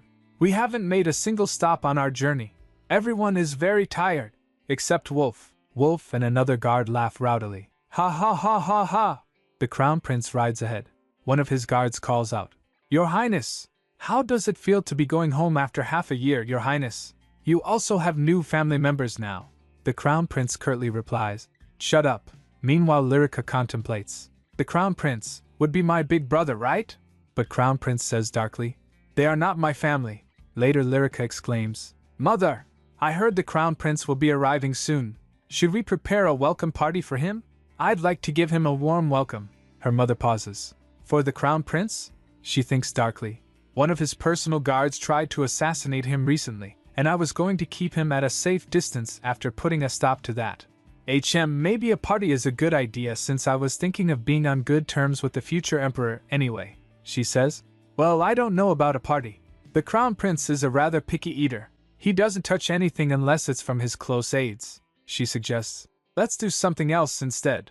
We just need to show him how happy we are to meet him, right? Lyrica agrees. Right, Rika continues. I think we should have his room dusted and cleaned, arranged with vases full of flowers, and stacked with delicious treats too. Wouldn't that be nice? Then after he's well rested from his long journey, we can hold a small tea party and have tea all together, Lyrica thinks. Well, there's the age-old tale of the wicked stepmother and the mean stepsister, so His Highness might be feeling worried. Rika sits at her desk, writing a letter. Dear Your Highness the Crown Prince, hello. I am Your Highness's new cousin, Lyrica Van Nara Talker. Welcome home, Your Highness. I'd like for us to have a tea party in the garden. I'd be grateful if you would honor me with your presence. Goodbye. Later the Crown Prince reached at palace late night. A servant greets the Crown Prince. Your Highness, we didn't expect you to arrive at this hour. The Crown Prince replies coldly. Move. I'm tired. He shoves past the servant. He bursts into a room decorated with flowers and a teddy bear. His eyes narrow. His two guards look around, surprised. The Crown Prince surveys the room, all decorated for him. His subordinate asks, Wow, is this what you truly like, Your Highness? He throws his coat away and says, Shut up. His other aide exclaims, It smells great. They even put out a bunch of flowers too. Being in the north all this time, I didn't realize it was spring already. Wow, look at this girly handwriting. Reaching for the teddy bear, he says, I think your new little sister did this. He picks up the letter and started reading. Dear Your Highness the Crown Prince. Suddenly, the Crown Prince snatches the letter, and the hooded figure turns around. He reads the letter and smirks. Tell her I'll be there. He tosses the letter into the fireplace. One of his aides asks, This is the first time welcoming you home. Should we have a meal prepared for you or would you like to wash first? Neither. The prince replies coldly. His aide asks, Are you really going to accept the invitation? Yes, tell her I'm coming, he says, his face alight with anticipation as the fire blazes. I'm sure she'll get the idea after sitting under the sun for 3 to 4 hours, his aide remarks. Wow, you villain! His aide bows slightly as he leaves. I'm going to bed. Don't wake me before I get up. Before opening the door he asks, What is all this nonsense anyway? Saying that he slams the door shut. Bran says, He should be quite hungry though. Pi replies, I know. I'm so famished I could eat a horse. The Pi asks, More importantly, Bran, did you know about this? Bran responds, I only relayed the fact that we might be arriving around this time and that the Crown Prince likes sweets, Pi observes. These cookies aren't soggy, and the flowers are fresh, like they were just picked. We didn't even know what time we'd get here, so how did she time this so perfectly? He thinks in his mind. This isn't just the work of the princess. It's safe to say the Empress was involved as well. What kind of person is this Empress? We don't have enough information about her. I'll have to do some research tomorrow. He tastes some cookies. Oh, but these are really delicious. My stress is melting away. Then he wobbles thinking. I need to get some sleep first. I know His Highness can be paranoid, but I wish he'd stop making things so hard for his servants. I am not a wolf. Let's go and get some rest. Later that night, the little princess wakes up. She sits up in bed. Great. It's still dawn. I wonder if His Highness has arrived yet. Is the tea still warm? Should I replace the cookies? She pauses, then decides. If I go out through this door, I'll wake Bryn, so I'll use the servants' hall. They say if the master doesn't put in the effort, the underlings won't care either. I should be having the servants do this, but I can do things myself from time to time. She creeps down the hall and heard someone munching on a cookie. I think I can hear something. She opens the door and went in. She froze as she saw the Crown Prince nibbles on a cookie. The little princess gasps. The Crown Prince? She wonders. Why in the world is the Crown Prince here? Earlier that night, after nonchalantly retiring to his chamber earlier to sleep, but he was too hungry to go to sleep. He remembered there was food outside in the main hall, so he went out and ate one, and it was delicious. Meanwhile, the Crown Prince's eyes widen in shock. He thinks, What? Seriously? What is the meaning of this? Why did you come out of there so suddenly? He screams internally. Also, the little girl cries out. Aya! She thinks, It's His Highness. It's definitely His Highness. He looks exactly as I had imagined, she gasps. But look at me. I can't be meeting His Highness dressed like this. No, she bows quickly. I came to see if you needed any more cookies or tea. The Crown Prince is stunned. She's acting like a maid now? What kind of maid walks around the palace dressed like that? He grits his teeth. Seriously, why would she pop out of there at this time of night? Did she come here to see if I'd be foolish enough to eat the food of my enemy? Did she come creeping over here to take a gander at my folly? He rises to his feet. The little princess trembles in fear, bowing his head down. He picks up the tray and saw her shaking, then says, Seriously? She flinches as she heard that. He thinks, Wait, did she just flinch because I sighed? If her neck is this red, what does her face look like? Is it bleeding? He raises a cookie to her mouth. Eat. She stutters. No thank you. I'm fine. He insists. I said eat. She fumbles for a cookie. Okay then. And starts to munch. Just then Pi came and says, Wow, look at the Crown Prince harassing a poor little girl. Well, here's your response to the princess's invitation. It says you'll be attending her little tea party. Upon hearing that, Lica gasps with joy. The Crown Prince stares down at her, a dark look on his face. She looks up at him, eyes wide. She stumbles back, covering her face. The Crown Prince says coldly. You may go now. The little princess bows. Yes, Your Highness, and rushes out the door. She slams the door shut. The prince watches her go. Why did she go that way? Pi replies, maybe because she's a cute maid. It's her character. But the Crown Prince thinks, I don't think she's cute at all. Then he chomps down on another cookie. Back in her room, Bryn tells her, Oh, Your Highness, a noble lady must take her personal maid with her even to secret meetings. But Lica points out, But that wouldn't be a secret meeting then. The maid insists, Well, that's how important a personal maid is to a noble lady. Lica smiles brightly. All right. But more importantly, the Crown Prince said he'll come to my tea party. Bryn replies, That's wonderful. Lica excitedly mentions, I even met Bran too. Flashback to a hallway encounter. Bran says, Your Highness. Bran greets with a smile. Lica thinks to herself, I'm caught, she says to Bryn. He looked a lot like you, Bryn. She giggles. But of course you're much prettier, Bryn. Bryn assures her. Haha, I'd say so too. Lica, now bundled in a fluffy wrap, as Bryn washes her. Bryn says, All right then. We'll have to start preparing for the tea party soon. The tea party! Lica exclaims, eyes sparkling. The tea party. A flurry of activity ensues as preparations get underway. Over there! Someone calls out. Pull it a little more. The staff are told that. The food should taste good even when it gets cold. Chef instructed. Cut thin slices of peeled cucumbers and brine them with salt. Pat dry each slice one by one and place them on buttered bread for a fine delicacy. Whip the cream to stiff peaks. If you whip it too lightly to keep your arms from aching, it will never rise. Make sure it's thick enough to cling to the bowl when you hold it upside down. She sternly adds, I don't want to see any of you doing things half-heartedly. The princess will be serving none other than the crown prince at this tea party. Later at the teapoy, Lyrica imagines the crown prince and practices. Your Highness, welcome, she says nervously. I'm so delighted to be welcoming you today. Outside, staff continue to fuss over the details. The sunlight is getting brighter, so we'll need some shade, one says. How about we bend that branch to create some shade? Other replies. That's a great idea. We can tie a ribbon underneath with the parasol strings. Lyrica shows her teacups. Aren't these teacups pretty? Mother sent them to me to celebrate our get-together, and if you look closely, you can see squirrels drawn on this one. Oh, that one has baby bears. Each cup has a different illustration, and it's quite fun to spot them. She continues imagining and practicing. The tea is from Lord Sandar. It has a very delicious scent. The tea will have to stay warm under the shade. Let's put warmers on the teapots to keep the temperature. She continues. This is roasted apples and caramel with rooibos tea, and that's a rose tea that smells great and has a beautiful rosy color. Those are tart raspberries poured over a thick, rich cream. And we even have some Earl Grey tea that smells like juicy, ripe peaches. She adds with a nervous smile. I'm so glad that we're siblings, Your Highness. I've always wanted to have a sibling, you see. Meanwhile, the staff continue to fret over the details. I don't think the table mats match well with the tassels on the parasol, one complains. Do you have anything else? One servant says.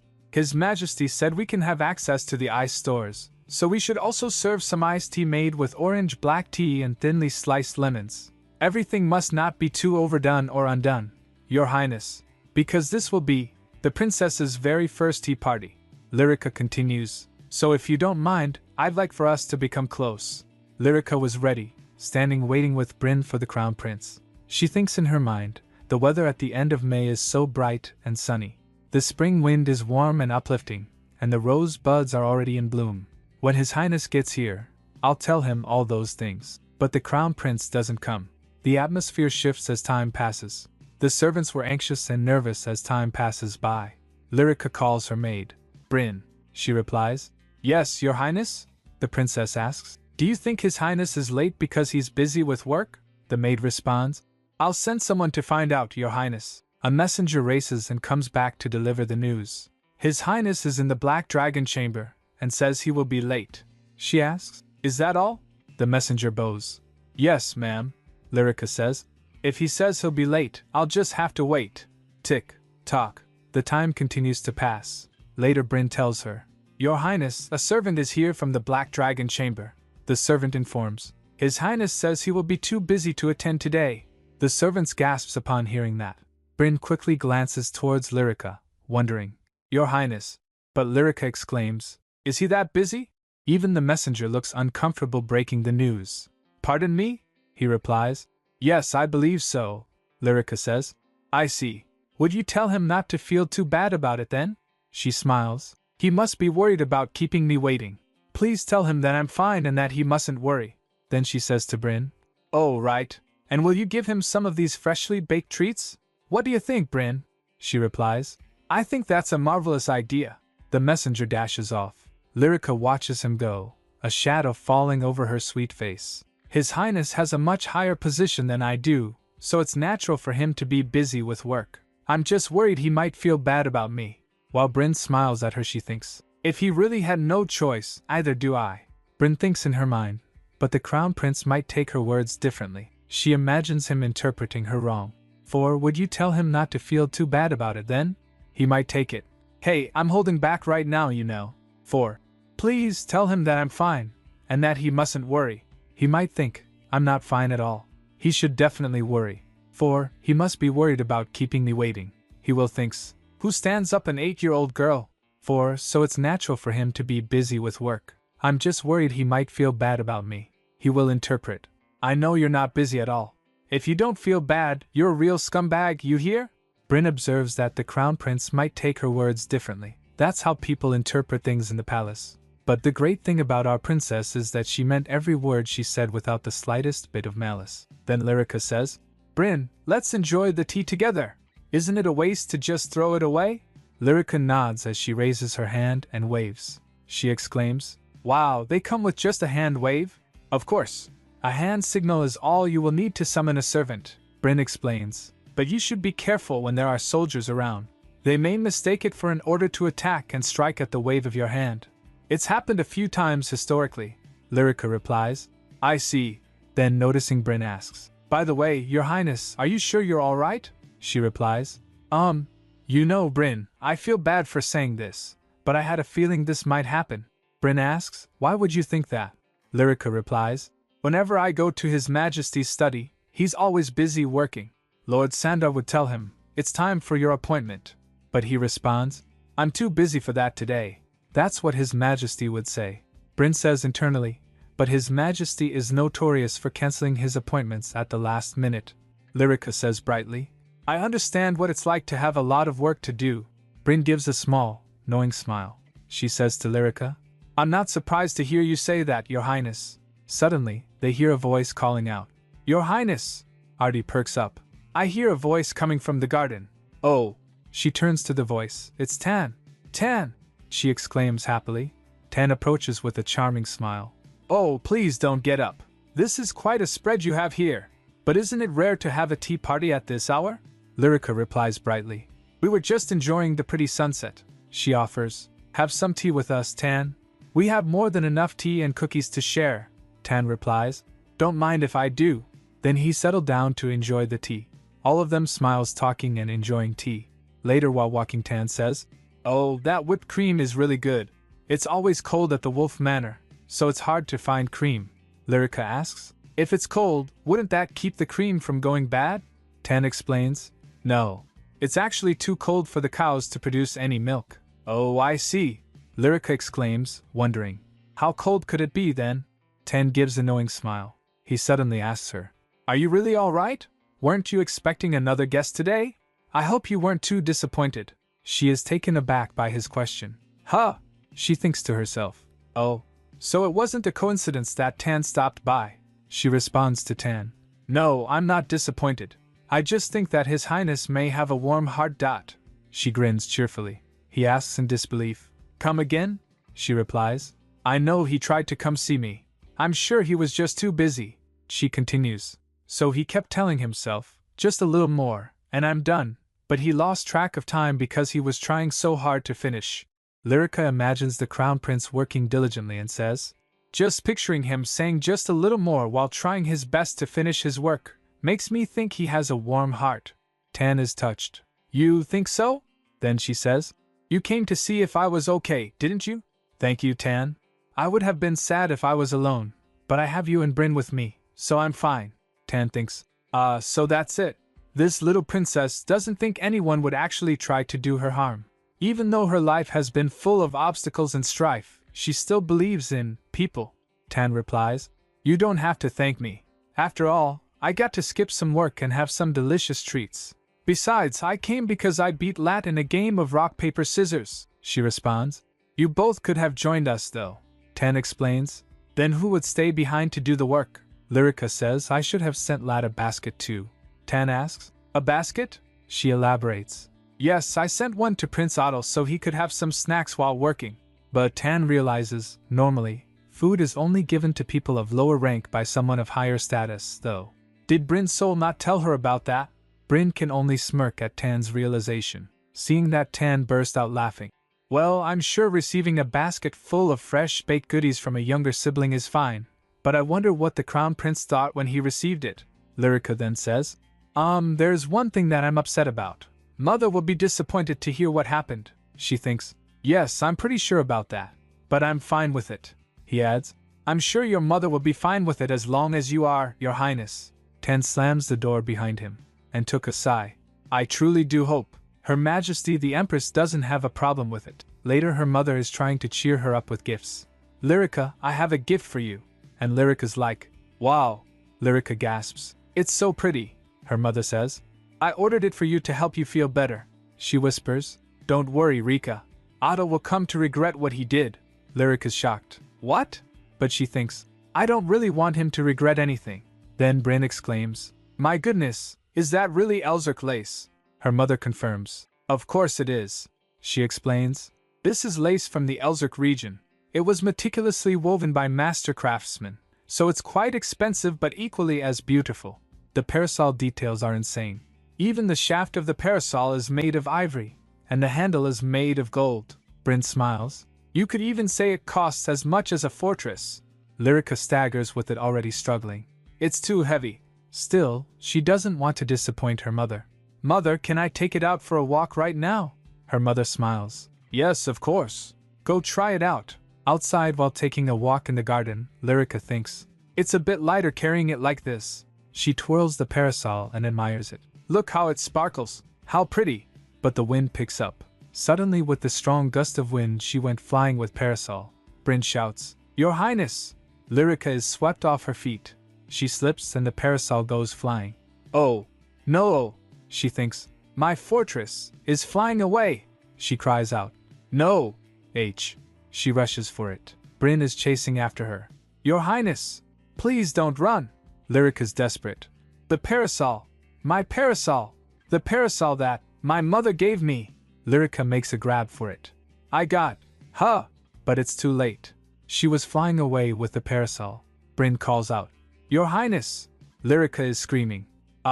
Help! Somebody! She bumps into something. Ouch! Ugh!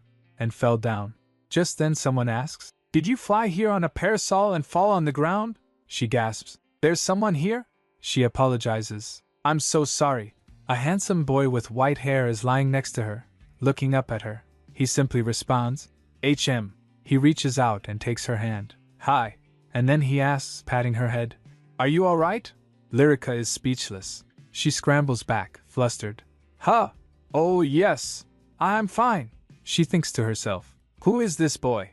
Maybe not as much as mother, but I've never seen anyone so beautiful. He picks up her parasol, twirling it. The boy asks, Isn't this too heavy for you to be carrying around on your own?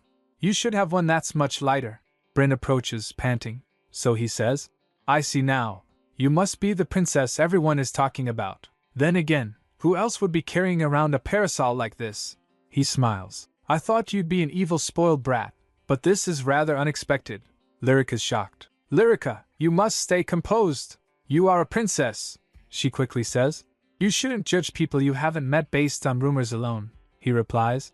Yes, but gossiping and backbiting is so entertaining, wouldn't you say? Bryn interrupts. Lord Fjord, I suggest you mind your manners. You are in the presence of the imperial princess, he replies. Where are my manners? He curtsies. My name is Fjord Barat. I am the greatest masterpiece of House Barat. Then he smiles and asks, Is that better? Lyrica is completely stunned. She then says, I've never seen anyone bow so charmingly. Fjord tilts his head. Ha! He pauses, then says, Oh, you're telling the truth. Lyrica's eyes sparkle. Yes, because it is true. She thinks, His bow is more graceful than my etiquette teacher Madame Gwendolen's, Bryn's, or anyone else's curtsy in the palace.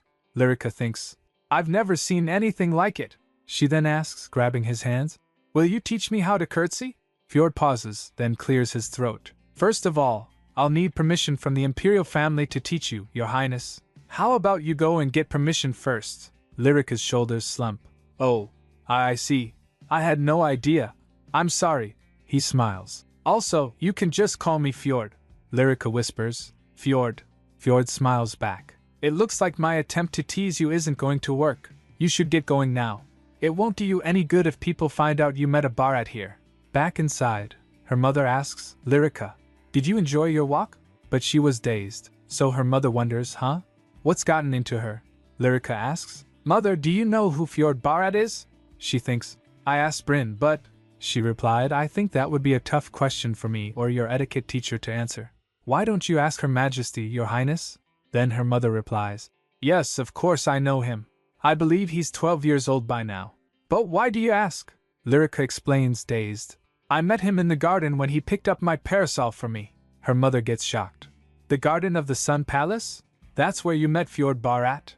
The son of Duke Barat? Her mother thinks to herself. The head of House Barat is the leader of the noble faction that is standing in perfect opposition to the Emperor's faction. However, his ambitious flower of a wife is unsatisfied with just that and has been vying for the throne. If the crown prince dies, the descendant of House Barat would ascend the throne. On top of that, the crown prince's mother is of low birth, and other than the crown prince, House Talker has no living direct descendant. That's why before I am reborn, I thought it would be better to stand on the side of the noble faction to try to take down the crown prince. But Fjord Barat never even crossed my mind. Perhaps for good reason though, since that child will be dead in 3 years anyway. The noble faction has no chance of winning. Only Takars can use the power of the dragon. And when I think about the true identity of the current emperor, she remembers. I think of how I lost my baby and was burned at the stake in my previous life thanks to him. No. Recca was killed because of me.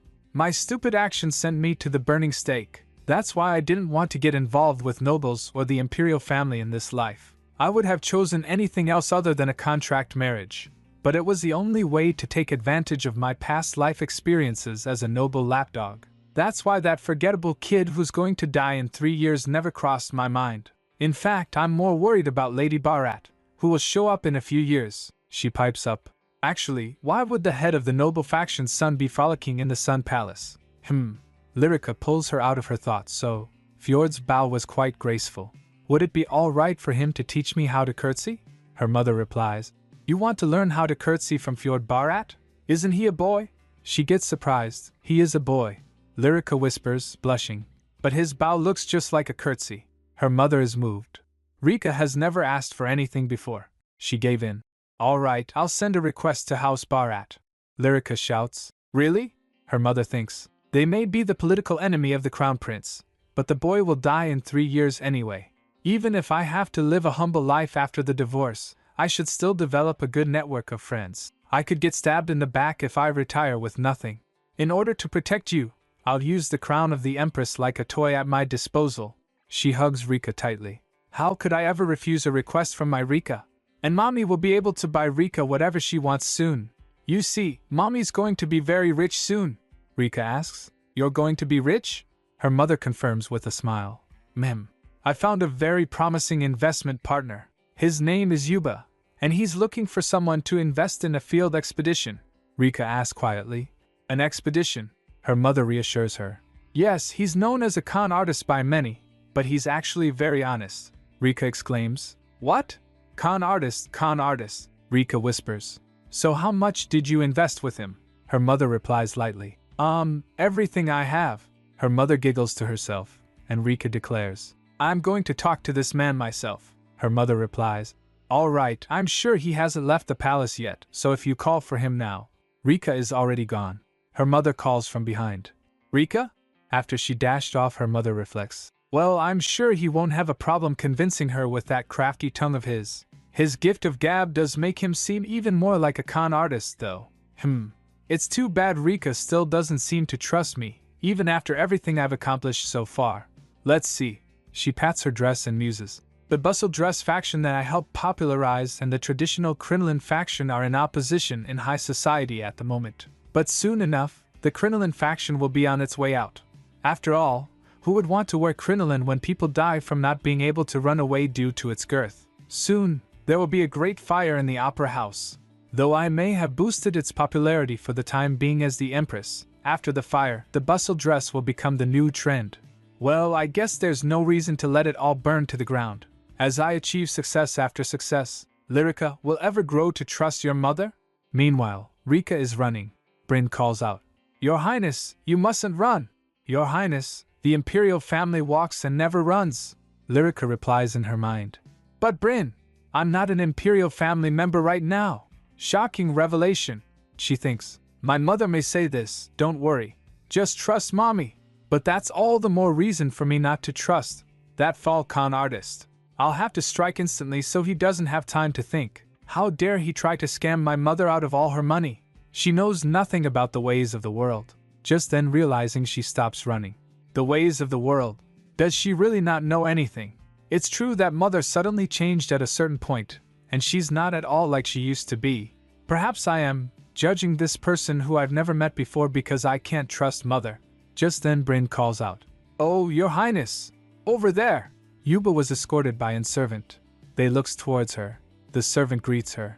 "It's an honor to meet you, Your Highness," Yuba exclaims. "Ooh, this must be the rumored princess." He leans in and winks. "It's lovely to meet you."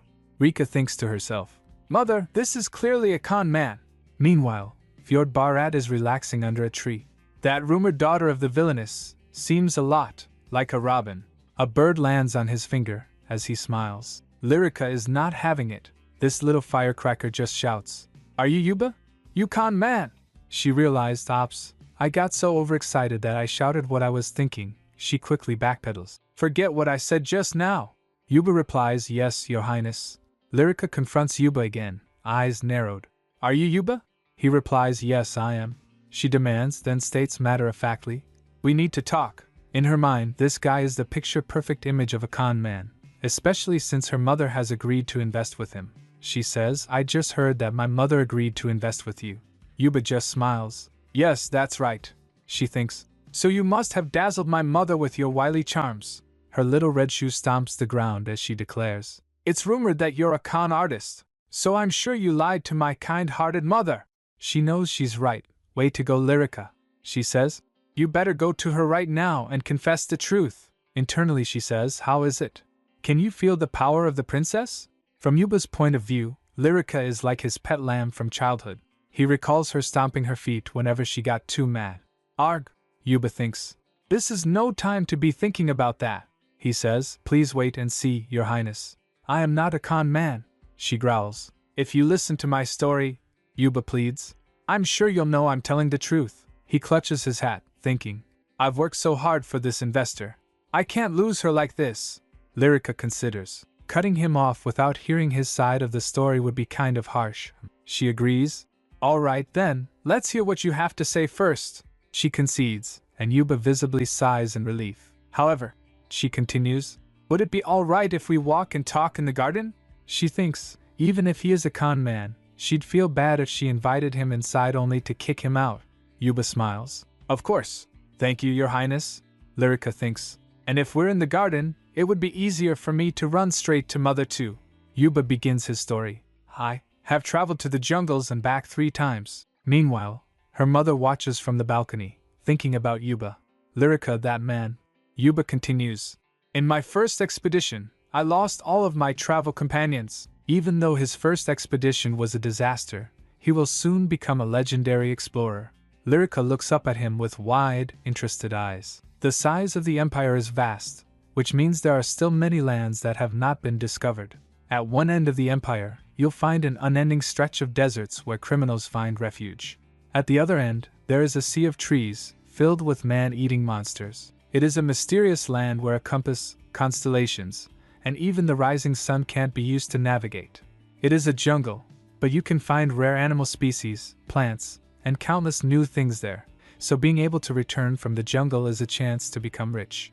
That is why many have ventured into the jungles despite not knowing if they'll make it back, and most of them have gone missing.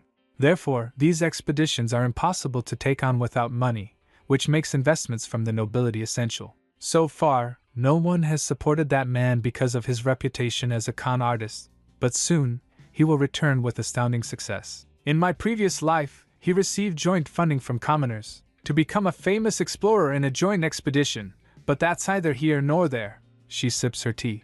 Lyrica, she thinks, I pray you will trust your mother this time. Lyrica, hearing his story, tears up. Oh, I see.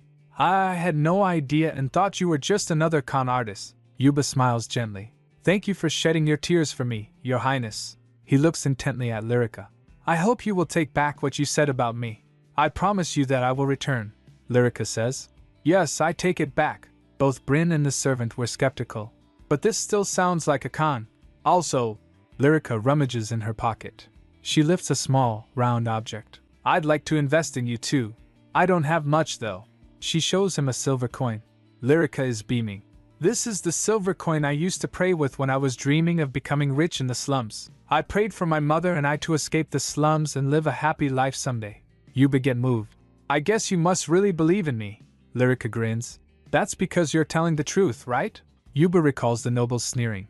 Aha, that was amusing.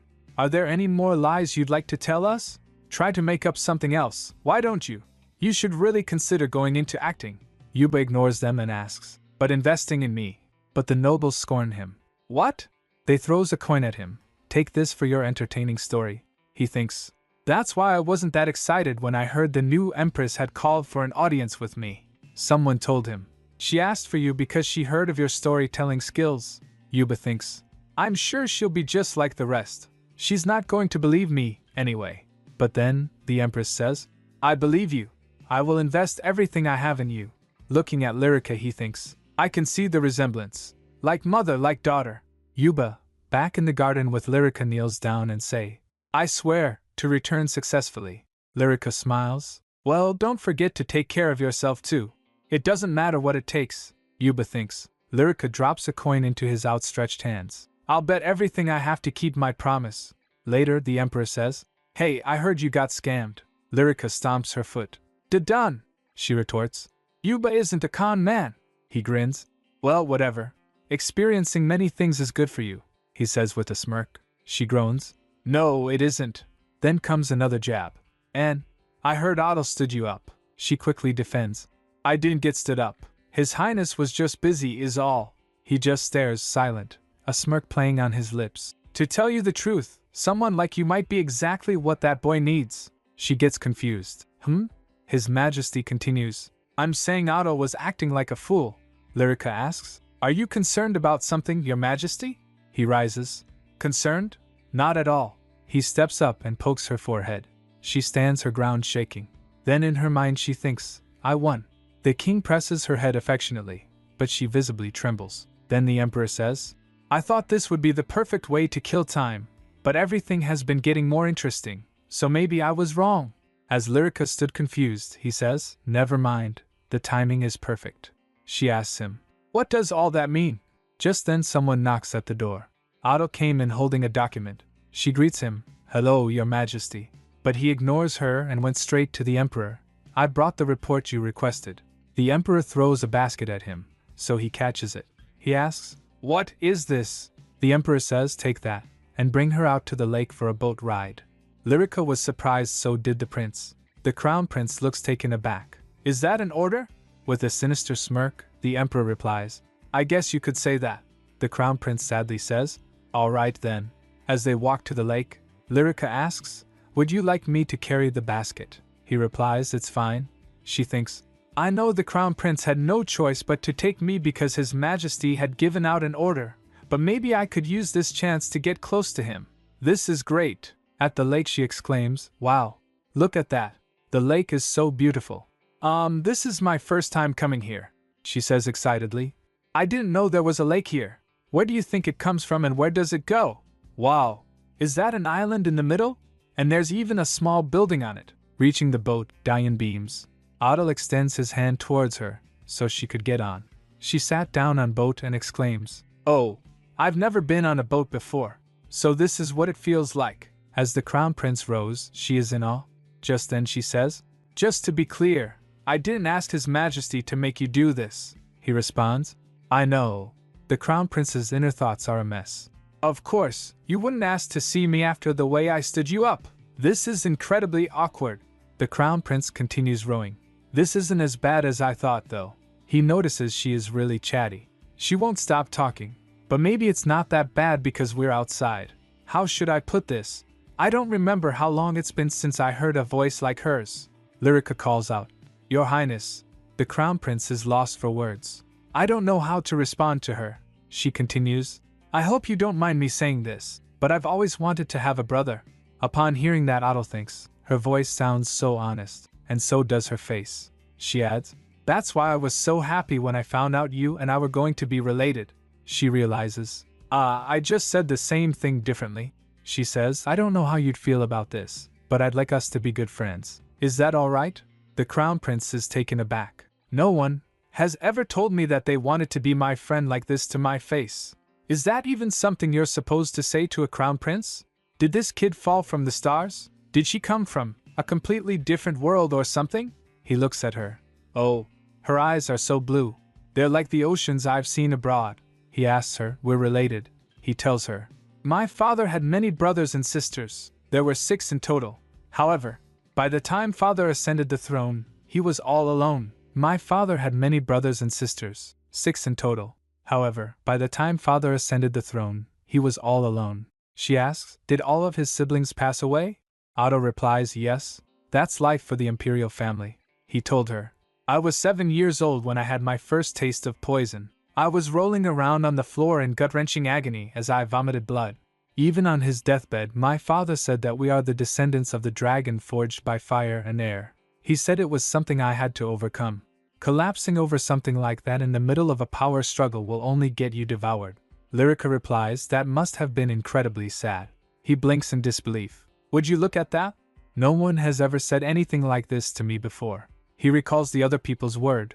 That is why you must stay strong, Your Highness. Otto, you must get stronger. Trust your uncle. You have to remain strong, Your Highness. He thinks, all my life, I had seen nothing but power plays that were meant to prune out who would be the most powerful one on top. Even the way my uncle looks at me with those cold eyes makes me think he'll one day. Then he says, well, of course. I'm sure he was sad. Just then Lyrica says, I won't die though. Surprised Otto asks, what? She replies, I'm not gonna die like your father and brothers. I'm not going to do anything to make you sad. So don't you worry. He looks at her stunned for a moment, then chuckles. Then are you always going to take my side? She replies, of course. Isn't that what siblings are for? He laughs, then adds, I don't really believe people when they say things like that. Did you know that I didn't even cry at my father's funeral? That's what it means to be an imperial family member.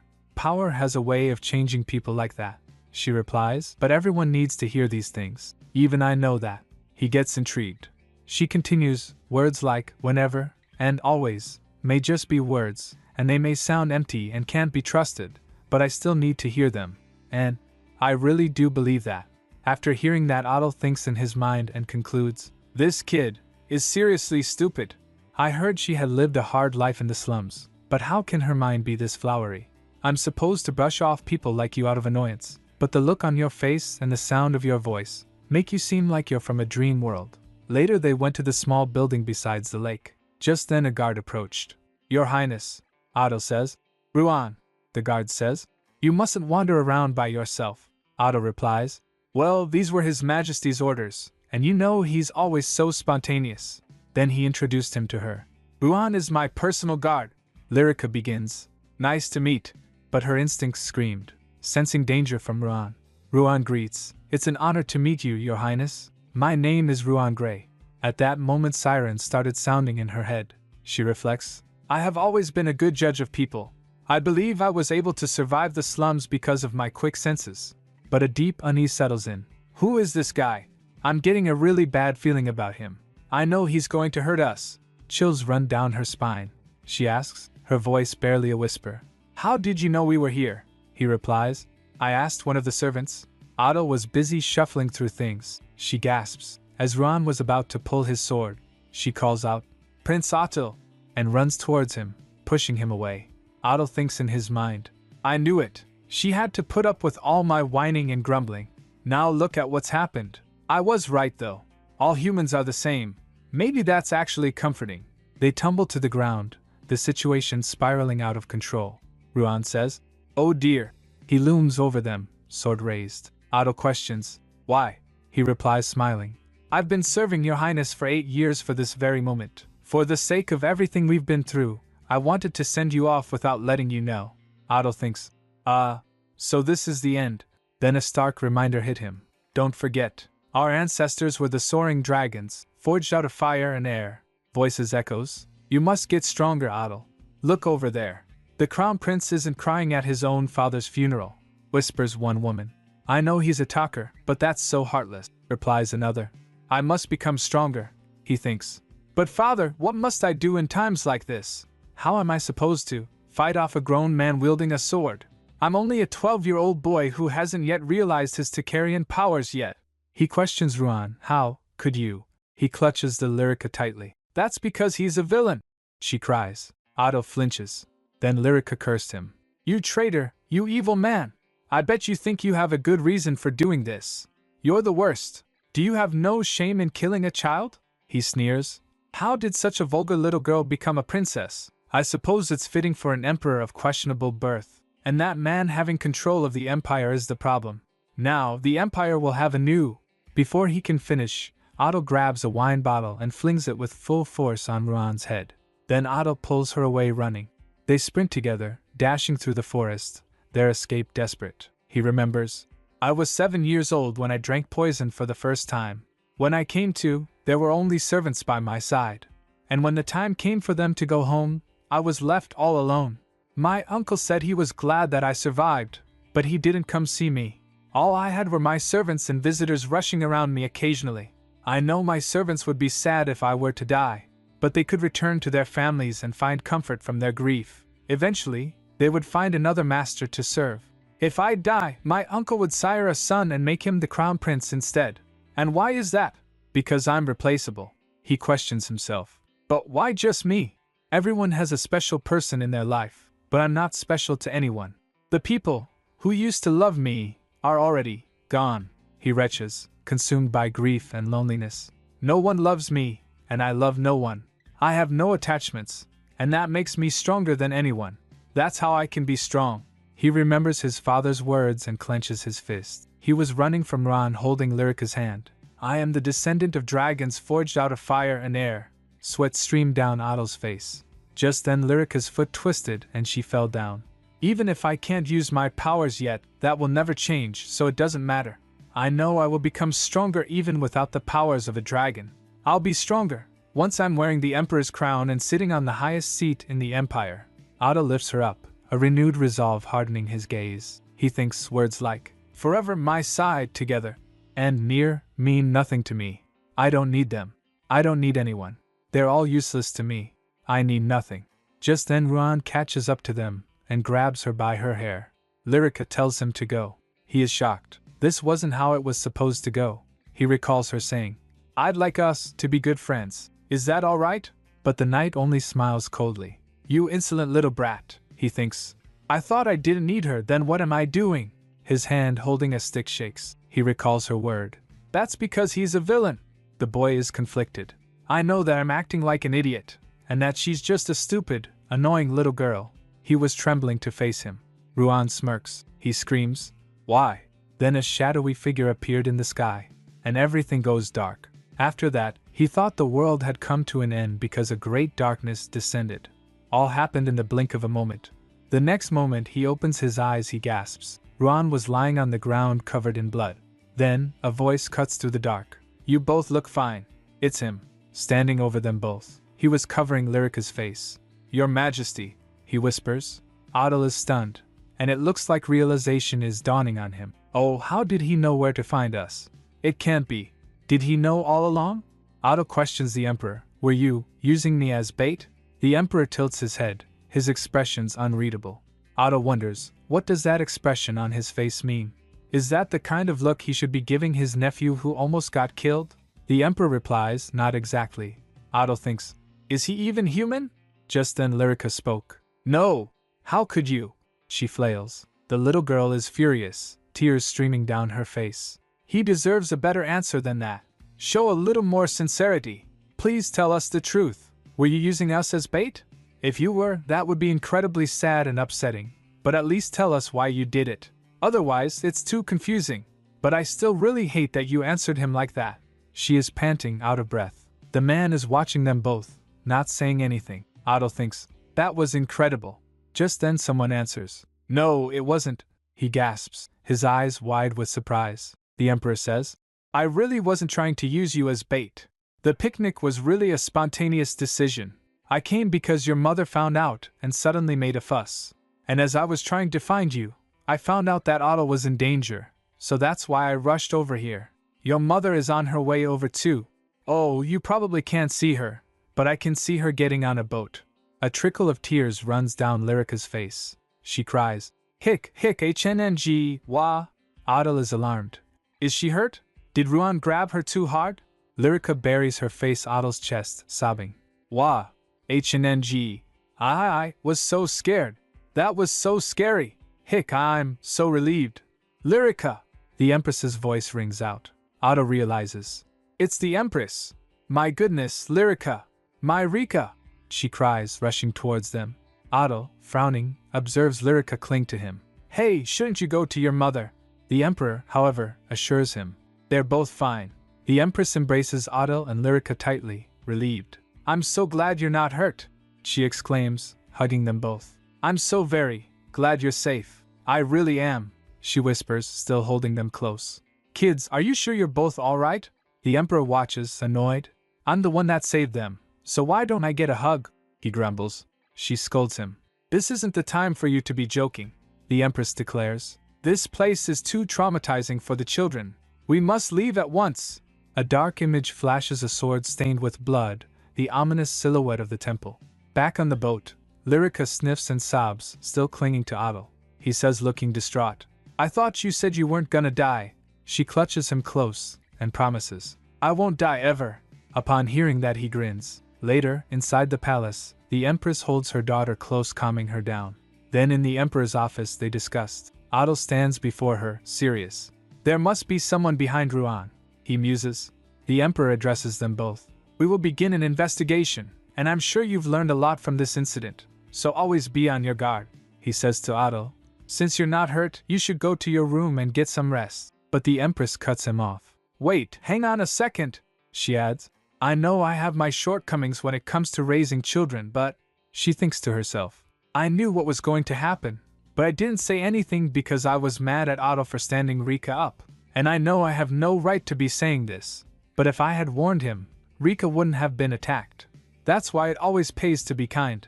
But even I'm not as bad as this man. She turns to the Emperor, accusingly. Is that all you can say to the boy? No wonder he has trust issues. The Emperor is confused. What?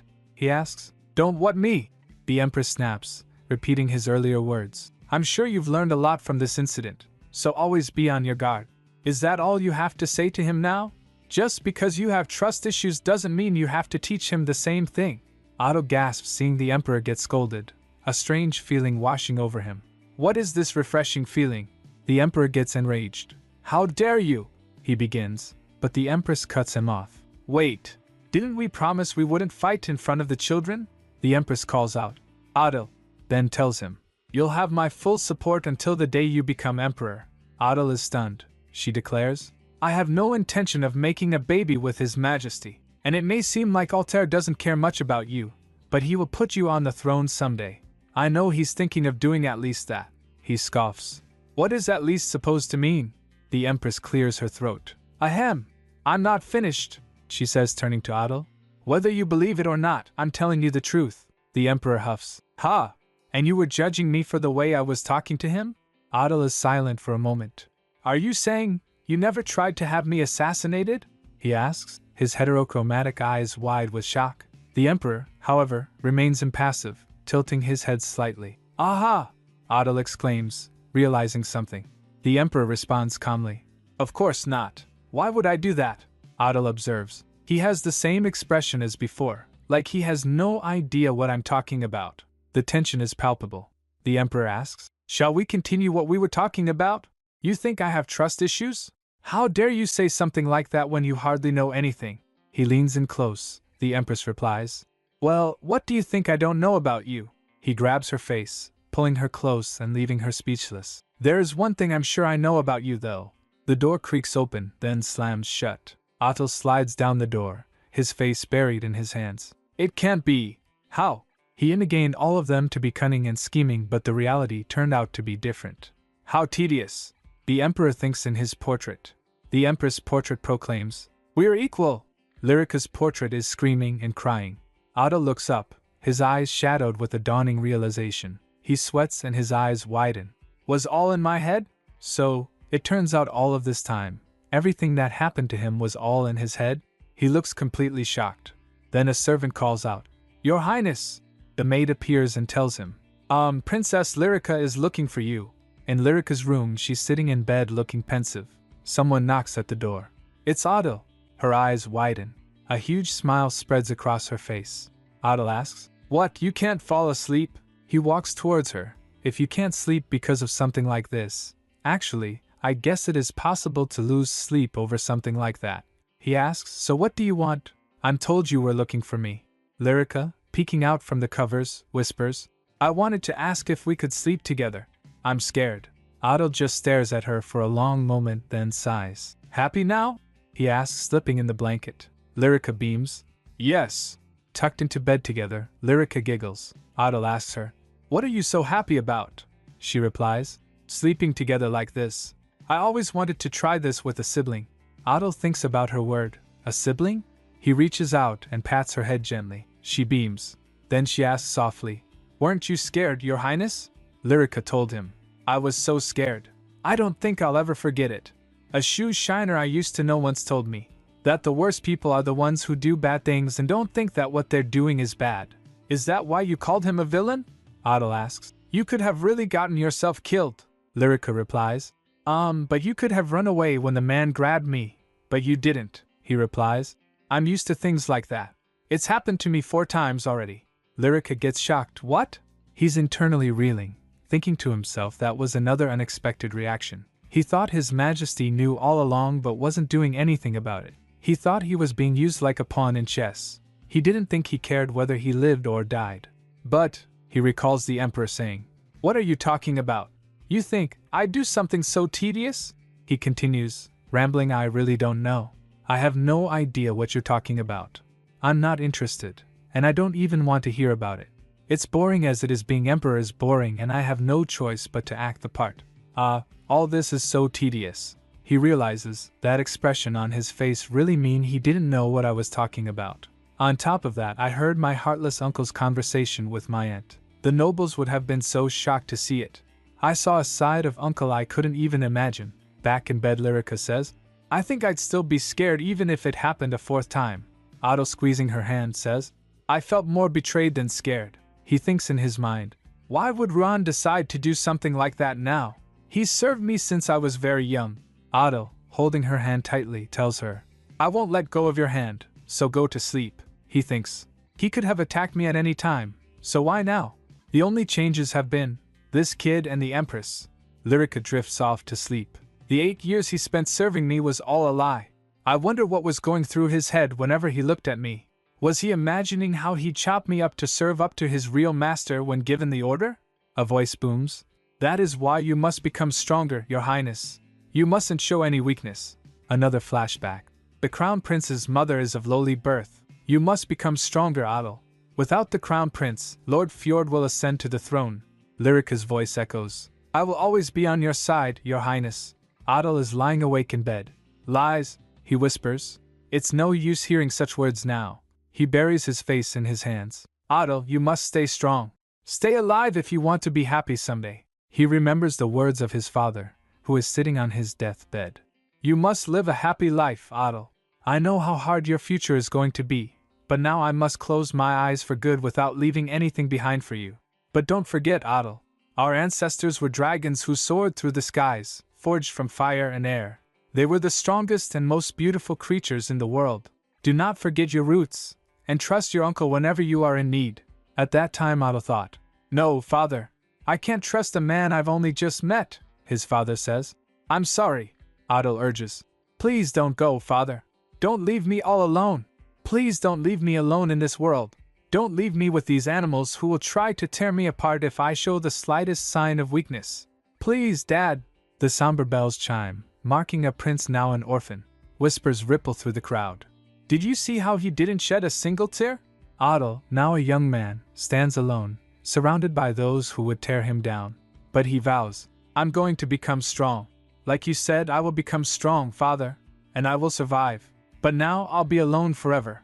But then he remembers Lyrica's word, I will never die. Adel responds, I don't need anyone on my side. Again Lyrica says, I'll always be on your side, Your Highness. Isn't that what siblings are for? That's what family is for. We see Adel lying in bed next to Lyrica as she sleeps. Tears steams down his face. Even though we're strangers who share no blood, or rather, because of that, we may be able to love each other, and maybe even become a real family. Looking down at Lyrica, Adel thinks, Oh, look at this soft little face. I guess there's no other choice but to protect her now. He smiles as tears well up in his eyes. Family is irreplaceable, and it's always there for you. Adel lays next to Lyrica, his thoughts drifting. The real world was the same as it was yesterday. But why am I starting to feel optimistic that everything is going to be fine from now on? As my mind drifts, the sound of her breathing reminds me of ocean waves, and even her eyes are like oceans that shine like emeralds. If I fall into those massive waves, I'm sure no one will notice me shedding a couple of teardrops in that ocean. Oh, I've never drifted off to sleep this easily before. I guess I can cry now, right? If I'm in this ocean, I don't have to be so strong, right? As long as I'm next to you. And they both drift off to sleep. The next day, Lyrica and Otto went to her mother's chambers. But Lat told them, His Majesty and Her Highness are still holding their meeting, while having breakfast in bed. Lyrica, surprised, asks, Really? It's been a long time already, she questions. If it's taking them so long, it would be better for Lat to join the meeting instead of Mother. The little princess exclaims. Lat gasps, I would never take part in that meeting. Then he says, So you can get some rest for now, and you don't have to come back to His Majesty's office anytime soon. While walking back, Lyrica wonders, Is Mother really alright? Otto replies, She could be physically exhausted, but I'm sure Uncle wouldn't go too far. Lyrica wonders, but I don't understand why His Majesty and Mother are having such a long talk about the assassin. Otto reassures him, You're getting worried about nothing. Just then Pai calls out from behind, Your Highness. They're greeted by Pai and Bran Sol, who asks, What are you talking about after making us wait for so long? Lyrica chimes in, Oh, I've seen him before. Otto introduces them. Pai, this is Lyrica. Lyrica, this is Pai. Silence. Then Pai says, Do you know you look like His Majesty whenever you do that? Otto is clearly taken aback. What? Pai quickly recovers, offering a formal greeting to Lyrica. It's an honor to meet the esteemed Nara Tucker. I hope your name shines as bright as the stars in the future. He then introduces himself. I am Pai of House Sandar, but you can just call me Pai. Lyrica is smitten. Wow, he's so classy. Royal protocol dictates members of the imperial family have two names, a first name for friends and a second for the general public. This is a very CLSSY greeting where one person states the other person's second name. But Madame Glendolen told me that we just use our first names now. Lyrica declares, Nice to meet you, Pai of House Sandar. My name is Lyrica. He responds smoothly, Your Highness honors me by introducing your first name. Pai then introduces Bran Sol. This is Bran Sol, but you already know him, don't you? Bran greets her. It's an honor to meet you, Your Highness. Lyrica thinks, He's Bran's older brother who I've seen before. Apparently, House Sol isn't nobility, so they can't introduce their family name to the imperial family. But what's interesting is that there isn't a single imperial that doesn't know the Sol name. This is my personal maid, Bryn Sol. She's a very important friend of mine, Lyrica announces. Bryn happily greets them. It's an honor to meet you, Your Highness. Otto's eye twitches. Friend? But she's just a soul. Suddenly, Otto grabs Lyrica's hand, yanking her away. Clomp, clomp, clomp. The others follow. Just then Otto asks, Hey, I heard you invested in a con man. Lyrica repeats. A con man? He says. Yes, I think his name was Yuba. Her Highness gave him a sizable investment. Rumors say he's quite the con artist. Lyrica interrupts. He's not a con artist. Otto is shocked. What? Lyrica defends Yuba. Yuba is not a con artist. He's a good man. He scoffs. That's what all con men say. I'm telling you it's not true. You'd know if you spoke to him. Lyrica insists, but Otto's having none of it. He's completely fooled her. He thinks darkly. It's always a gamble to enter the jungle, so how can he guarantee 100% that he'll come back alive? Otto argues. The fact that he's claiming he will makes him a con artist. Lyrica retorts. No, Yuba is just very experienced. Others besides them gets nervous and anxious. Otto sighs. What am I gonna do with you? Do you think the world is full of nothing but good people? I'm sure he's just like any other con man. He mutters. Well, if you're gonna be so stubborn, what are you going to do later? He asks. About what? Lyrica asks, confused. He exclaims. I mean, if he turns out to be a real con artist. Pai and Bran try to intervene. Why are you two fighting about that man? He's right. I don't think this is something worth fighting about. Otto is resolute. If he turns out to be a real con man, you must get my permission before you invest in anything else in the future. Lyrica, annoyed, says. Fine. But if you're wrong about him, you can't say that the people I trust are crooks ever again. Otto agrees. Deal. Otto thinks. We'll go our separate ways now that we've had a spat, right? Goodness. But Lyrica grabs his hand, suggesting, that's that and this is this. Otto thinks, oh, I see. It seems bickering with Lyrica isn't so bad after all. It's totally fine, Lyrica suddenly asks. By the way, I have a question. Do you really have feudal lands? What are they like? Otto grins and replies, I do, but the weather there gets so cold that it's hard to grow any crops. Pi interjects, well, it is up north after all. Wheat can't grow in cold climates, so it might help to grow a different crop. Lyrica then asks, is the soil bad? Otto thinks, Pi answers, it doesn't get as freezing cold as the lands of House Inlo, but I wouldn't say that the land is that fertile either. Otto is determined. I have to prove myself as a future emperor by cultivating such desolate lands. Lyrica shivers. I wonder how cold it gets there. She recalls, when I walked in the snow with my bare feet before, it felt like I was stepping on fiery blades. I could stand the summer heat, but the cold was terrifying. I was scared my nose or my toes would fall off from the cold. Otto notes, still, it's very beautiful in the summer. Pi adds, the birch tree forest is especially charming. And he exclaims, there are blueberries, raspberries, and blackberries. It's a total berry paradise. She is taken aback. Wow, we often pick plenty of berries to make jam and syrup, and there's no end in sight after you start picking. Pi explains, oh, we also gather a lot of honey and nuts. Even the bears can't get enough of them. Lyrica is enthralled. That sounds so amazing. I've tried raspberry jam before. It was sweet, and the way it shined was just like a gemstone. Otto, ever the realist, has to burst her bubble.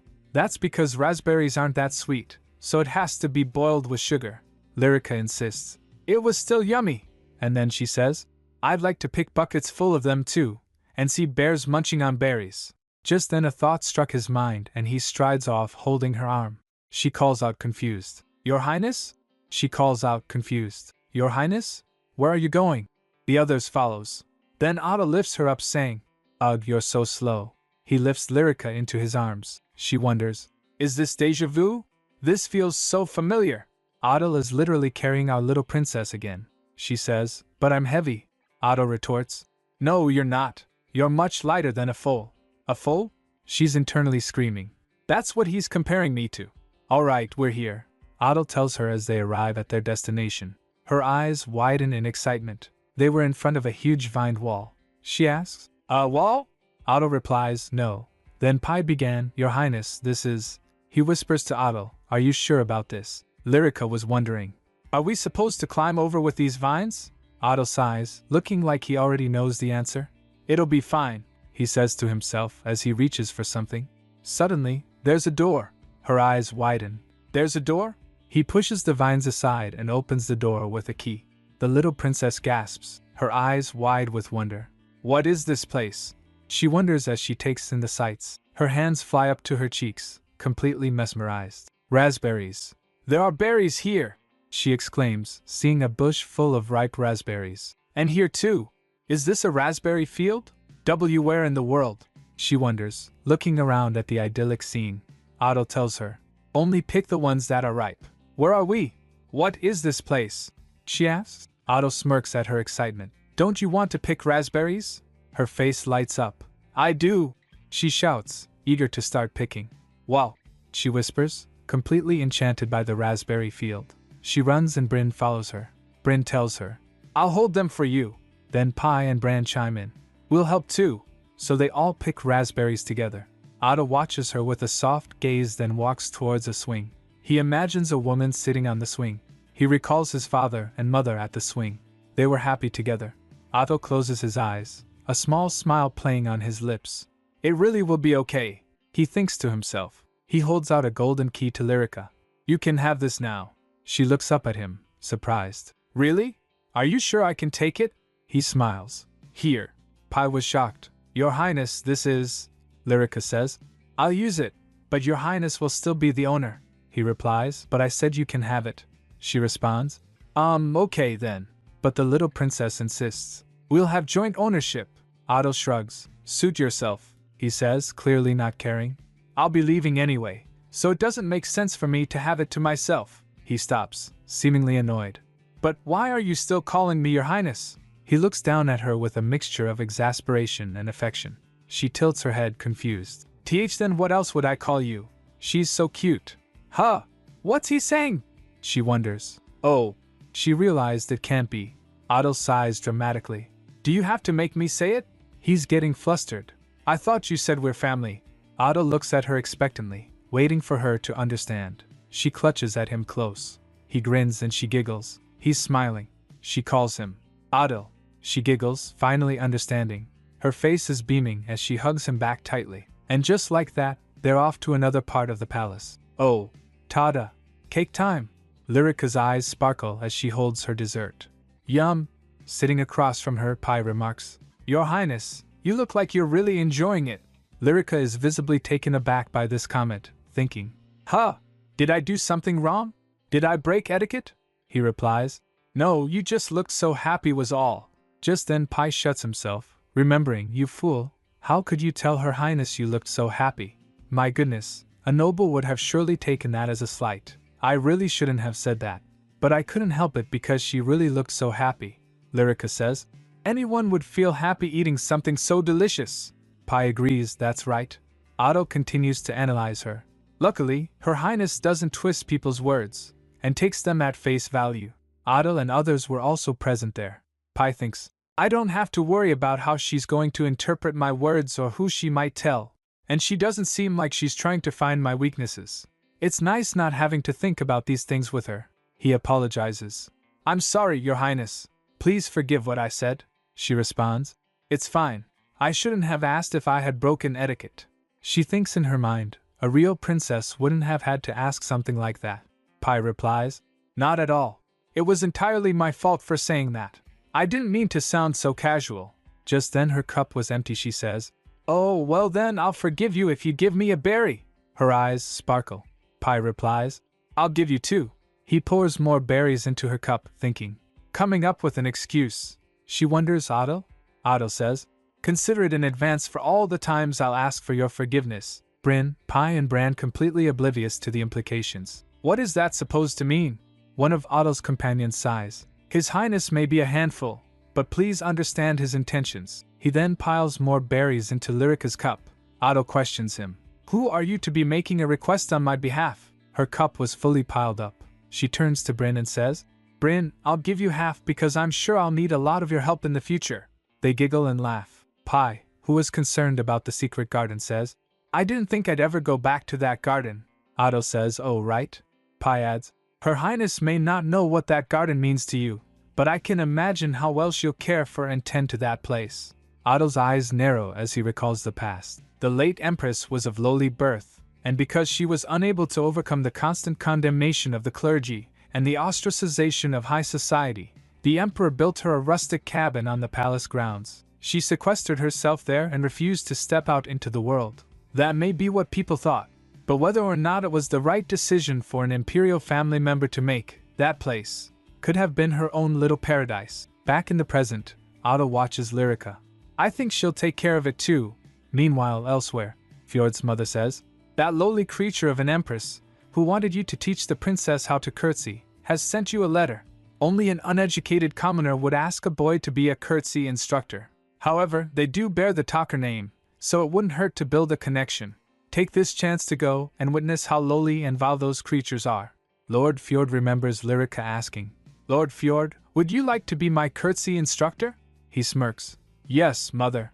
Later a servant informed the Empress / Your Majesty, Princess Lyrica is here to see you, and she makes her entrance with a burst of sunshine. Mother! Lyrica is here to see her mother, but the Empress is looking exhausted. Deja vu again? Little Lyrica notices right away, oh my goodness. She looks worse than the last time I saw her. Her mother asks, How have you been? Lyrica thinks, the meetings must have been so hard on her. Lyrica asks, so concerned, Are you all right? Her mother replies, Yes, I'm just a little tired. Lyrica observes, but even so, her skin is strangely glowing, and her cheeks are so rosy. She may look different from usual, but she's still incredibly beautiful. Her mother asks, Mommy looks terrible, doesn't she? She replies, Not at all. She denies it immediately, but wait. Lyrica squints, examining her mother's face closely. She asks, Mother, are those bug bites? Her mother flushes, hand flying to her face. Oh no! Aren't they itchy? There must be a bug in the room, Lyrica exclaims, looking around frantically. Oh, there isn't! No, no! Mommy's fine, she says, a little too quickly. Lyrica insists. But they look really red, her mother shrieks. I'm really alright. Lyrica thinks, oh, mother, why is she so embarrassed about a bug bite? That's why I always need to protect her, she says, clearing her throat. We got a response from House Barat. She changed the subject. Lyrica wonders House Barat is. She remembers Fjord saying, You can just call me Fjord. Her mother told her, Fjord Barat says he will gladly come teach you. But are you sure you're all right with that? Really? Lyrica cries, so excited. Yes, I love that. She thinks, I'll get to see him again. Her mother adds, oh, and Otto will be selecting his new personal guard soon, so you should pick yours when he does. You can pick someone yourself, or you can ask Sir Tan to pick for you. As her mother yawns, Lyrica says, You must be really tired from your meeting. Her mother asks, confused. What meeting? Lyrica replies, I was told you were in a meeting with His Majesty all this time. Her mother says with a sly smile. Oh yes, it was a meeting all right. A very one-sided meeting. Lyrica was confused. Then her mother adds, Oh, we wrapped up the meeting on a good note though. Lyrica thinks, Mother must be tired from all that work, but she still wanted to see me. Mother is definitely not like she used to be. Then a maid came with a letter. Your Highness, here is the letter from Lord Fjord. Lyrica notices a flower. They say a crest represents a noble family's ancestors. Does that mean House Barrett's ancestors were flowers? It suits him. Lyrica giggles. It feels like my feet are floating on air, and my heart is swelling up like a cloud. It's like a fluttering feeling. She giggles, tee-hee-hee. Bryn was following her. Lyrica thinks, and right when I feel like flying, I see a banister right before my eyes, and there's no one around. Noticing that, Bryn clears her throat. Since no one is watching, would you like to slide down the rail? Lyrica asks, do you think it'll be alright? Bryn replies, I don't see why not. Lyrica gave in that case. Kaya! She swooshed down the banister. But she soon realizes, this is a lot faster than I thought. The stairs don't end, and there's even a sharp curve? She closes her eyes, and calls her, Mommy! But she plopped onto something. As she opens her eyes, she saw Emperor holding her. He says, You're not supposed to close your eyes at the end.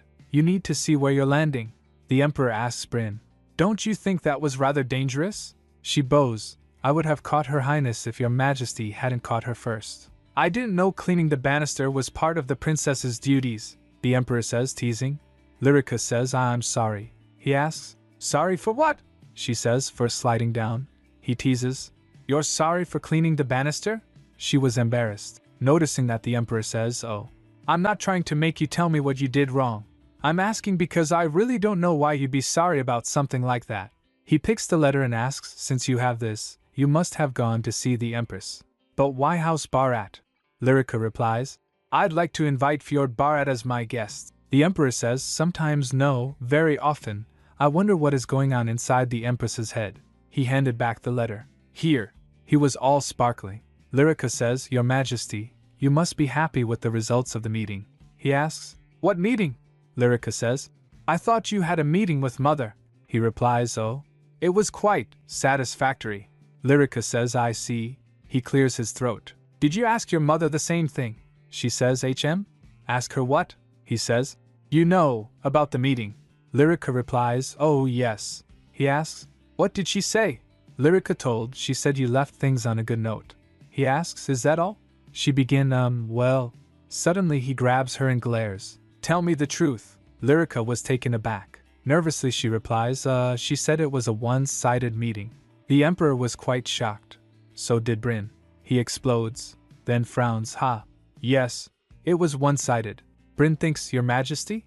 Oh my, he must be quite shocked. The Emperor is brooding, clutching his head, muttering, One-sided, huh? So that's what she said, then from now on, we'll just have to make sure our meetings satisfy both parties. He laughs darkly, sending chills down the spine. Lyrica and Bryn watch him leave, wobbling and swaying. Lyrica asks, Does His Majesty seem mad to you? Bryn replies matter-of-factly, No, if he was mad, he would have killed one of us, or even both of us. Lyrica exclaims, What? The little princess is lost in thought. Anyway, I don't think I should show this to anyone. Back in her room, a cheerful voice interrupts. You're back. It's Otto, munching on something. Bran greets her politely. Hello, Your Highness. But Lyrica got something else on her mind as she stares at him, thinking. Back in her room, the princess wonders. Why do I feel like a guest in my own room? Where did all my maids go? Adels explains. I didn't want them hanging around, so I kicked them out. Lyrica thinks. Poor Bran. He's doing the work of so many maids. He smiles sweetly. I'm just happy someone sees my plight, Your Highness. The princess, bless her heart, gestures for him to sit. Bran, have a seat. But his sister Brynn shakes her head telling him not to.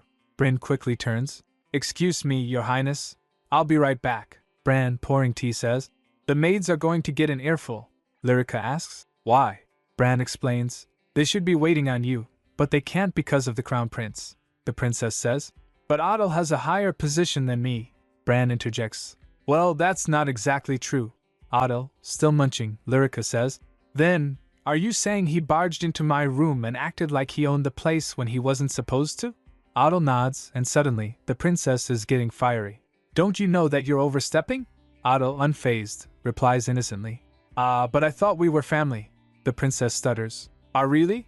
Is that how it works?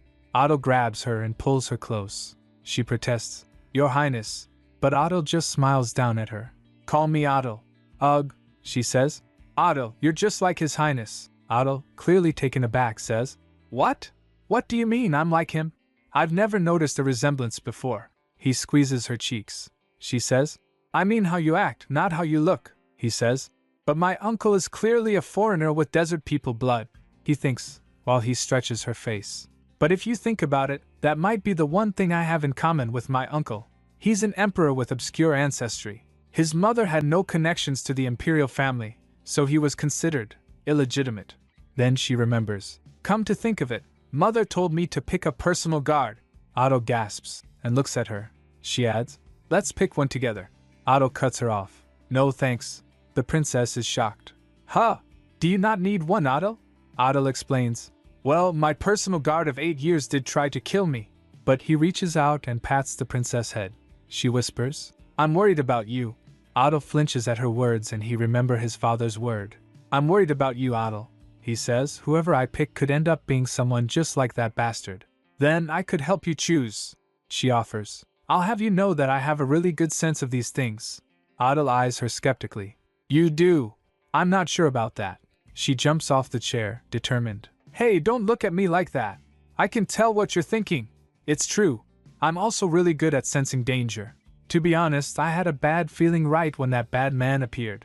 Otto deadpans. Anyone can say that in hindsight. But that's not all, the princess declares. When I was young, there was a kind old lady who gave out cookies to children.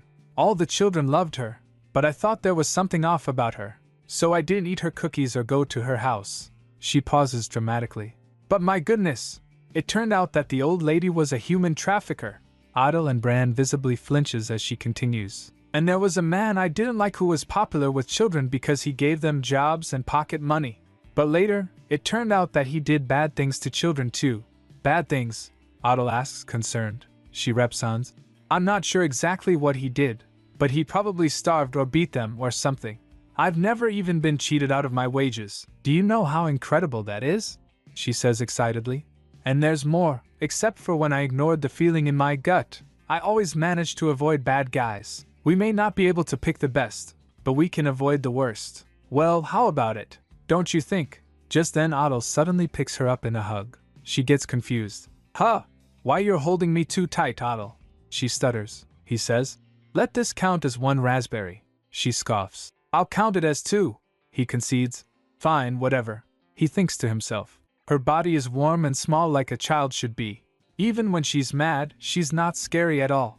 She's cute. She's so tiny and weak, yet she's been through so much. She messes up with her hair. It's been a while since serfdom was abolished from the empire. Officially, that is. The rich realized it was far more efficient to milk tenant farmers who were officially considered free citizens for all their worth. Similarly, slavery was officially abolished, but it was still present in society. The scene shifts to a dark and ominous tone. What if she was sold off as a slave? Back in the present, she asks. So are you really not coming with me to pick a personal guard? Otto replies. I'm coming. The princess cheers. Really? But then he says. Yes, but something just came up, so I'll meet with you later. She is confused as Otto walks away, ordering Bran. Prepare a report on the guards in the capital over the past few years immediately. Get everyone working on it, or else. The princess thinks to herself. Oh, that reminds me. I didn't tell him about Fjord. She recalls a meeting with Fjord. I forgot to mention that I'll be inviting my first outside guest. From His Majesty's reaction, it seemed like I should be discreet about showing this to people. But I still wanted to tell Otto because he's my brother. She sighs. Well, I guess I could always tell him later. Lately, our little protagonist has been spending a lot of time in the library. Why? Because she's determined to spruce up the secret raspberry garden and surprise Otto before returning the key. And to do that, she needs to find a professional gardener, but she should at least learn the basics herself. That's why she's studying. But, seedling? Acidity? Topsoil? Girl, I feel you. This is too hard. She groans, completely overwhelmed. I'll try another book, she mutters, and grabs one with a pentagram on it. Huh! She pulls a book from the shelf, but another fell down beside it. Its title is Heart-Pounding Grimoire for Girls. She picks it up and exclaims, a grimoire. She flips through it. How to make a talisman for someone you love. Another page. How to make the person you like appear in your dreams. She whispers. I want to keep this a secret. Kaya. She clutches the book to her chest. I'll just quietly borrow this. I'll bring it back after I'm done. She's so excited that she brought the book to her room. She wonders, but wait, what's a grimoire doing in the Imperial Library anyway? Just then Bryn came and says, Your Highness, about hiring a gardener for the secret garden. She quickly hides the grimoire and follows her.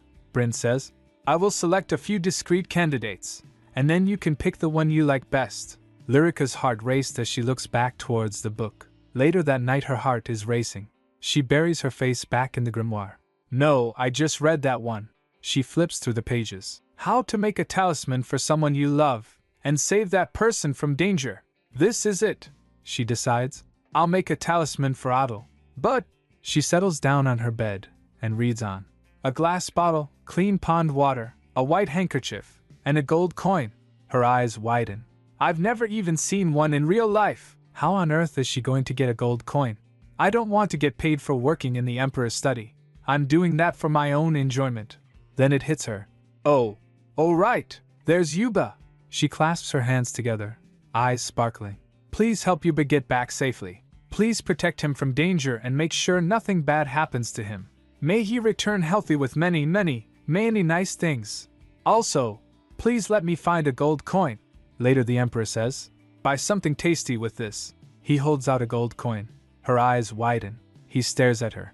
You're tired, aren't you?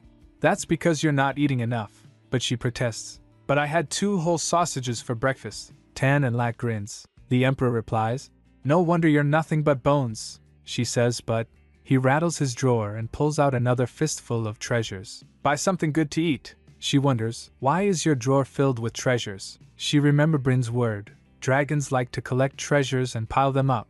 He shoves them into her little purse. She exclaims, Your Majesty, you'll break my purse. He pats her head. He examines her purse. That was saying, please kill me. She giggles. His hands are much softer than before. She's blushing so hard. The Emperor smiles. Go on, he says with a sly smile. She replies, Yes, Your Majesty. She thinks, it may be a bit clumsy, but it's clearly an expression of love. She skips away, clutching her purse. They really are similar. Now I have gold coins, emeralds, diamonds, and sapphires. She picks up a green emerald. This emerald is green as a summer garden. She holds up a sapphire. This sapphire is just like the color of Otto's eyes. Then a pumpkin-colored one. Then she remembers Fjord's face. She covers her face, completely flustered. Then, something catches her eye on the table. What is this? Her maid answers. It's a pearl, Your Highness, and it looks like it's very high quality. She picks it up and examines it. Wow, it's so pretty. She gazes at her treasures. With this, I have all the treasures I need. She claps her hands. Now I'll read the book and start making the talisman. She rummages under her pillow. Her eyes widen in horror. The grimoire I left under my pillow is gone? Bryn approaches, holding the book. Your Highness, are you looking for this? She stammers. That's. Bryn smiles slyly, holding up the grimoire, now with a new cover. The cover title was too obvious, so after putting a new cover on it, I was going to return this book entitled. Lyrica hugs her tightly. Bryn exclaims, Oh my goodness, Your Highness. Closing her eyes, Bryn wonders, how exactly? Did you get your hands on that book? She thinks. A heart-pounding grimoire for girls was popular among young noble ladies a few years back. Flower readings, name compatibility, mostly cute, childish games, but Bryn is shocked. How did little Lyrica even get her hands on such a book? Since everyone knows about it, having a copy is like telling the world you have a crush on someone. Bryn promises to take the secret to her grave, but wonders if the princess is too young to have a crush. She thinks, but our princess is truly one of a kind. She is mature for her age, so she may even have a crush on someone much older. Could it be the captain of the Imperial Guard? Or the Chancellor? I'm sure it wouldn't be some pup like Sandar or Bran. Bryn offers it would be hard for you to learn the incantations by yourself, so I'll help you. Which one would you like to try? Lyrica replies, I was going to make a talisman. She whispers, I was worried about how to get a gold coin, but I'm glad His Majesty gave me a bunch. I'm gonna make one for Otto, one for His Majesty, and one for you too, Bryn. Bryn wonders, Your Highness, do you think this is a real grimoire? Still, she thinks, that's so cute, she says to herself. Then again, our princess is too young to know about romance. I'll help you with everything, Bryn tells her, and Rika responds, Thank you, Bryn. Bryn believes she's at the age when she should be receiving plenty of love, not giving it. Later a letter arrived. Lyrica looks at it. This beautiful handwriting is just like him. The response from House Barat says that Fjord would be free to visit the palace at any time, even if that means the next day. Bryn says, So in that case, we should hurry and get Your Highness a personal guard. Rika thinks, I don't think he'd throw an imperial tantrum in front of an imperial palace, family member in the palace, but he is still Barat after all. Bryn follows up, We can't have you seeing outside visitors without a personal guard. Rika concedes, I guess you're right. Later Otto looks at Rika and asks, So, you want me to go with you to the Imperial Guard quarters to get us both personal guards? Rika replies, You guessed it. I said I'd pick one for you, remember? Otto eyes the other two who were looking completely exhausted. She says, But maybe we should go some other day. You all look a bit exhausted. Pi replies that may be a good idea. Then he adds, I don't know what got into him, but he suddenly wanted to see all the records of disturbances to public safety, so we've been up for days. Otto quickly punches him, making him shut, and says, That's nonsense. Bran pats Pi. Otto then says to Rika, All right, fine. Let's go. Rika is so happy. He. They walk down the hall, Otto in front. He asks, Hey, why are you walking behind me? What are you, a maid? Rika is flustered as she says, Huh! Hey Otto, you're just too fast. Otto responds, No, you're just too slow.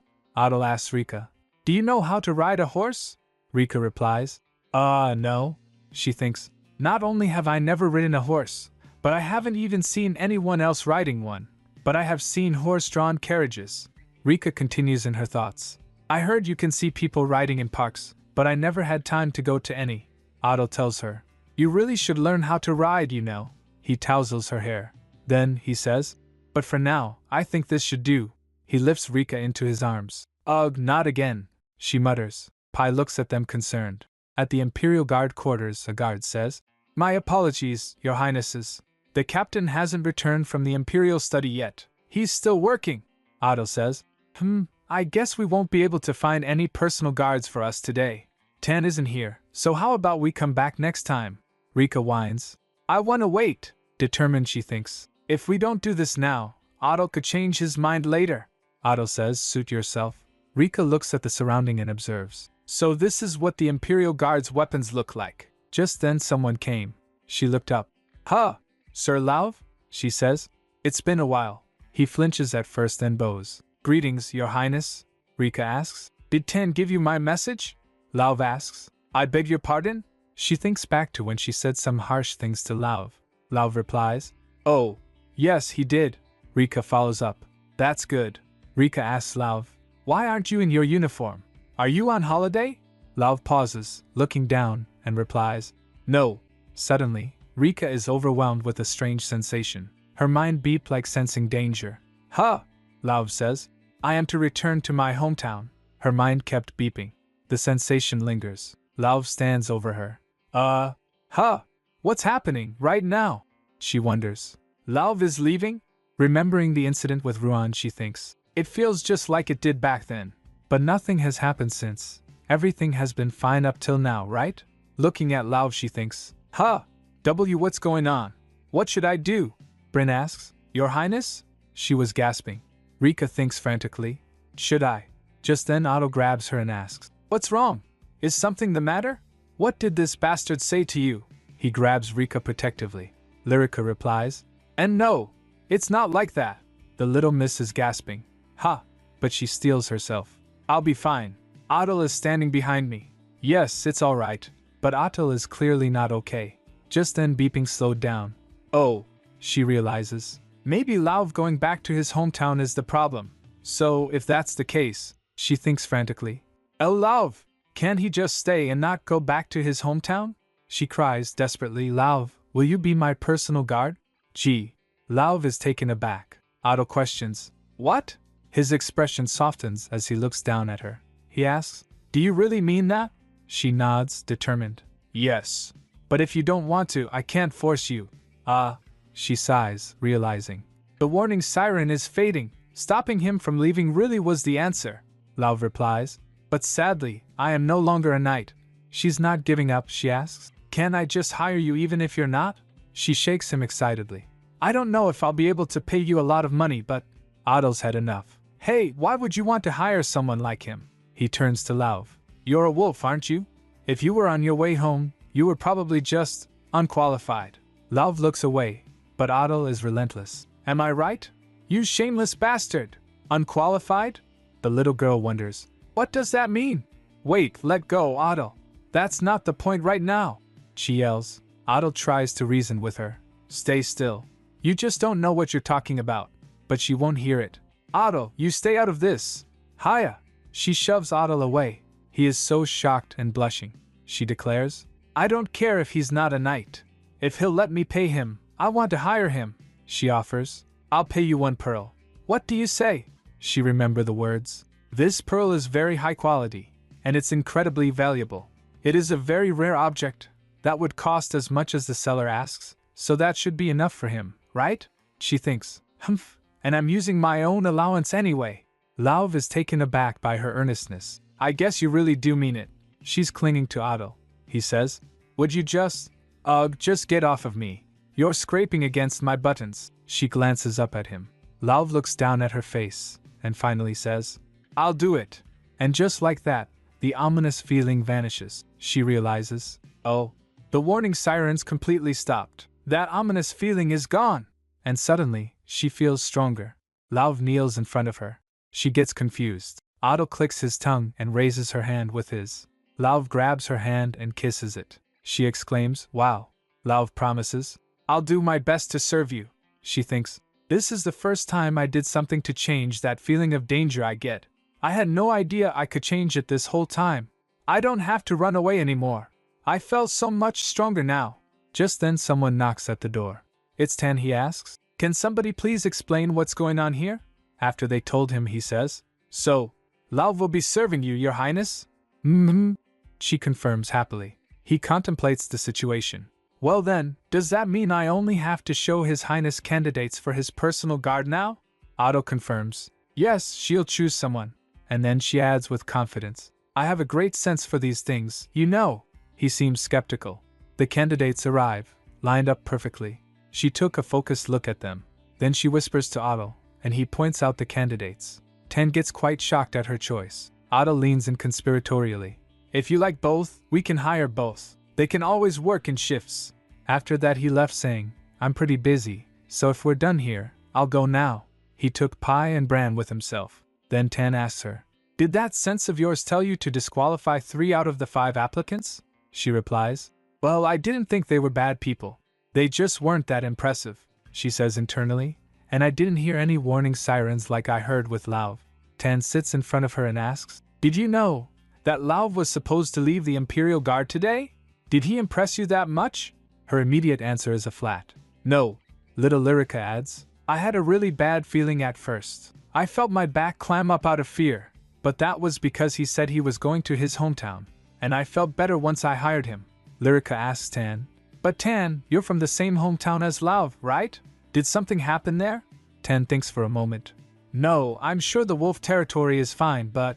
Tan rises up from his place and kneels in front of her. Lyrica gasps, covering her mouth with her hands. Tan says, I never expected to be leaving your highness in that boy's care. Please let me know if anything happens. I'll support everything you do, and from the bottom of my heart, I'd like to thank you for hiring Lauv, your highness. Lyrica is confused. Huh, that's quite alright, Tan. Quickly Bryn chimes in. Are you really going to support her highness's choice, Captain? Tan, with a serious look, replies, Of course. The maid is so surprised. She says, We look forward to your cooperation, then. She thinks, it's so rare for the captain of the Imperial Guard to give his full support to anyone like this. She muses, the way her highness effortlessly attracts these kinds of allies is truly astounding. Later, Adel's companion confronts him. Your highness, why do you talk to the princess in that manner? Adel asks. What manner? Pai asks. Why do you say things that could hurt her? He is flustered. What? When did I do that? Pai presses. You do it every day, right, Bran? Bran nods. Pai adds, even earlier you asked her why she was trailing behind you like a servant, and why she couldn't even ride a horse. Adel seems genuinely shocked. Did I? It's true, he cries, blushing. Pai replies, I wouldn't be saying this if you had said those hurtful things on purpose. I mean, you lose sleep over little things her highness says even now. What if her highness talked to you like that, your highness? He imagines Lyrica asking, Why are you walking ahead of me like you're my master? He clutches his chest. Gah, Adel asks. Do you think she felt hurt? Pai replies, Her highness may have let it go because she's so gracious.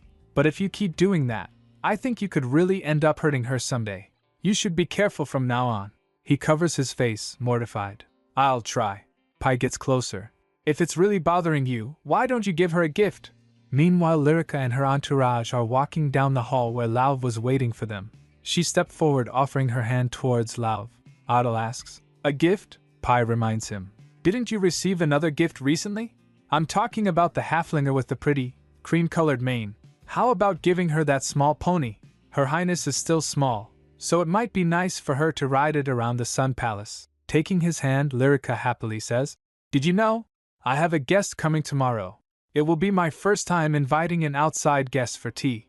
Lauv replies, I see. She tells him, That's why I had to get a personal guard so quickly. Adel agrees, Fine. I think she'd like that pony. Lyrica smiles brightly. I hope the weather is nice tomorrow, so we can have a wonderful time. The next day, Lord Fjord of House Barat arrives. He greets, Fjord of House Barat is honored to meet you, Princess Lyrica Nara Tucker. Lyrica, flustered, feels her face flush. She's blushing, and Fjord kisses her hand. Lyrica's ladies-in-waiting all gasp at the sight. She's totally swooning. Everyone around her is losing it too. Finally, the day to receive her long-awaited outside guest has come, and it's none other than Lord Fjord of House Barat. He'll be teaching Princess Lyrica how to curtsy. To prepare for this day, they exchanged letters, assigned a personal guard with haste, and made sure everything was perfect. Her maids are blushing. He's so incredibly beautiful, and he's even in formal attire now and not disheveled like he was before. Lyrica asks, You didn't curtsy today. Fjord looks at her and rises. Today is a formal occasion after all. I didn't expect you to really invite me. She replies, Thank you for accepting my invitation. As they greet each other, Fjord looks at her guard. Is your personal guard not an imperial knight, your highness? Lyrica shakes her head. He isn't, he azes. This could stir up some rumors. Lyrica gets confused, huh? Fjord adds, People might question why Princess Lyrica couldn't choose a personal guard from the imperial knights, and they'll assume you're being mistreated for being a stepdaughter. He leans in closer to her, saying that. The words hang heavy in the air as Lyrica looks up at him. Her bright eyes widen in childlike wonder. But they'll still think I'm a talker, right? She asks, her small hand reaching out. She thinks, a contract princess is still a princess. I'm a talker. Fjord observes her with a soft gaze. You're absolutely right. Tea and cakes are set out, all elegant and golden in the light. At the table he muses. I suppose the sound of a buzzing mosquito wouldn't faze a dragon, but Lyrica counters. No, I'm sure even dragons would find mosquitoes annoying. She even imagines a cute little dragon getting buzzed. I guess you're right, Fjord concedes. Lyrica continues. And I may not know much about the issues related to the imperial family, but I'm sure His Majesty would take care of things for me. Fjord's expression hardens. Your Highness, you are quite naive. A talker saying such a thing to a Barat is unheard of. If Duke Barat heard what your highness just said, he would rip you to shreds. Your highness. He starts again, his voice softer. You don't have a confidant yet, do you? Lyrica asks innocently. A confidant?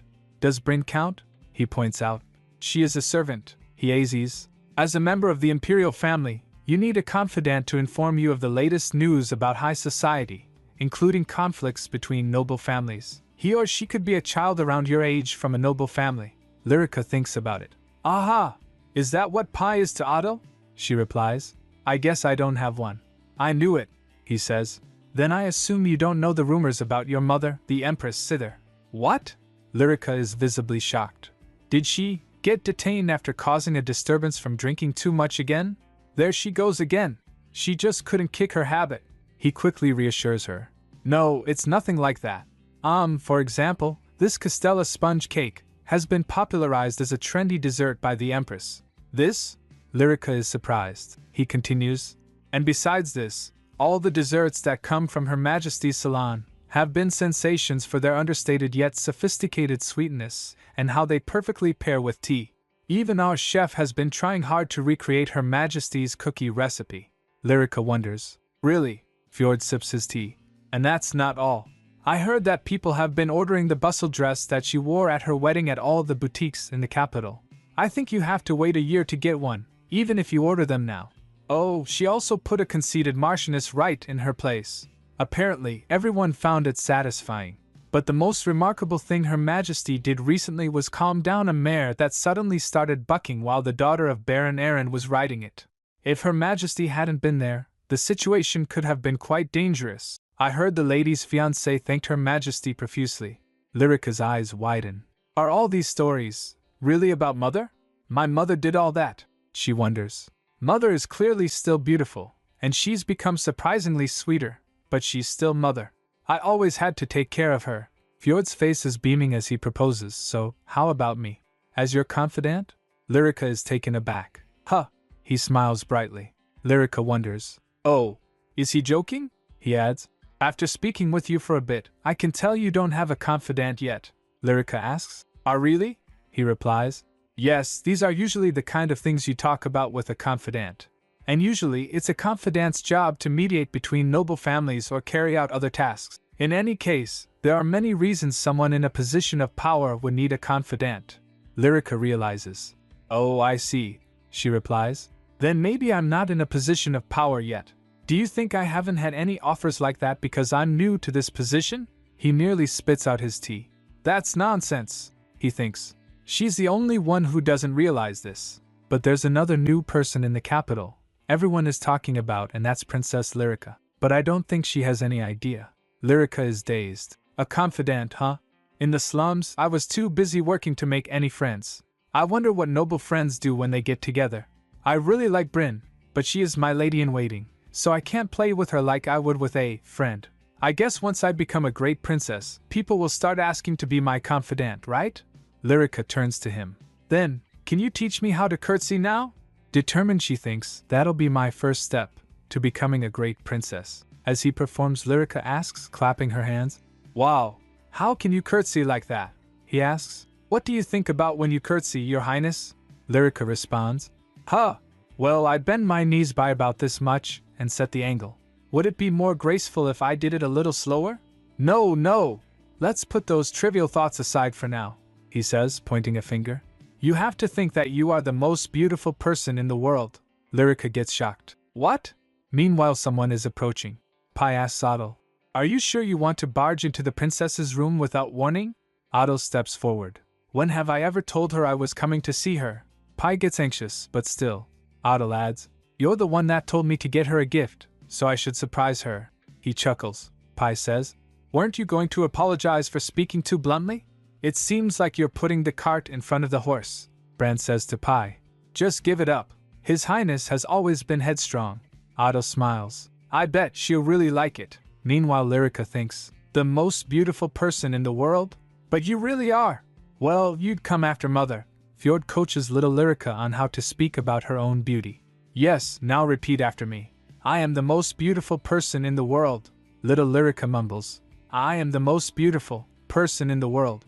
Fjord sighs. It sounds like you don't believe what you're saying at all. She replies, that's because it's not true. Lyrica looks up, thinking to herself, I'm not a beautiful blonde like my mother. Fjord kneels, lifting her hand. Your Highness, you are gorgeous. Your auburn hair looks like the hair of forest fairies, and your eyes are like Lake Rudin glistening in the sunlight. He smiles sweetly. So you should have more confidence. Lyrica flinches. Now let's try that one more time, Fjord says with determination. He clenches a fist. I am the most beautiful person in the world. Lyrica tries again, defeated. I am the most beautiful person in the world. Cue rockstar Fjord on stage, belting out. I am the most beautiful person in the world. While Lyrica looks on in the shadows. Lyrica internally screams. Is this a new method of torture? I never thought I'd be saying this in front of someone who's prettier than me. Fjord claps. Alright, now let's try that again. Lyrica is stiff, rigid, and uncomfortable. He observes. But you know, Your Highness, there aren't that many people you can curtsy to. So why do you want to learn? Lyrica replies. Well, I want to do it properly for the select few I can curtsy to. She imagines her mother saying, Lyrica, oh my goodness! Look how graceful you are! The Emperor, that's quite impressive. Adil. Now that's much better, Fjord says. I'm sure they already think you're beautiful, Your Highness. So, Lyrica interrupts. Oh, that's it. I'll say something other than beautiful. Lyrica stumbles. I am the cutest and loveliest person in the world, she thinks. It's still embarrassing to say, but here I go. Oh Lyrica, my adorable Lyrica, you are the loveliest girl in the world. I love you, Lyrica. It's what my mother has told me every day. I think I could say this, at least. Lyrica repeats. I am cute. I am cute. I am cute. Yes, Lyrica declares, and then she curtsy. Fjord watches with a small pft. Lyrica asks, was something strange?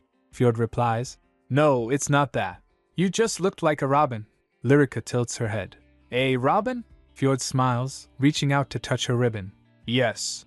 You looked like a lovely robin princess. He smiles at her. Lyrica praises. Fjord, you look like the work of a craftsman. Fjord smiles softly. I would love nothing more than to be your confidant, Your Highness. Just then Bryn approaches. Hello, you two. You must be quite exhausted, so have some cold juice. She sets down a tray with 2 glasses of red juice. Meanwhile, Otto and his companions also reached outside her chambers. The servant stammers. Your Highness. Otto gestures him to keep quiet. He says, sure, you don't have to tell her I'm here. While drinking, Fjord says it's delicious. Lyrica replies it's raspberry juice. Outside, the servant urges Otto, but Your Highness. But he opens the door. Rika! Otto bursts into the room. I'm sorry about yester, but he sees Fjord and gets shocked. Lyrica exclaims, Ha! Adil! His face hardens. Day! He glares intensely. Lyrica walks towards him. Fjord watches him carefully. Fjord grins and places down his glass of juice. He bows. I'm Fjord Barat. It is an honor to meet you, Yor. In a flash, Otto grabs Fjord's collar. The glass goes flying. Lyrica gets shocked. The juice and glass shatter. You bastard, what the hell are you doing here? Otto snarls, grabbing Fjord by the collar. Otto's fist flies, eyes blazing with fury. Lyrica shouts, Otto. Fjord says, I was invited. Otto is floored. Invited? Lyrica steps in, trying to stop him.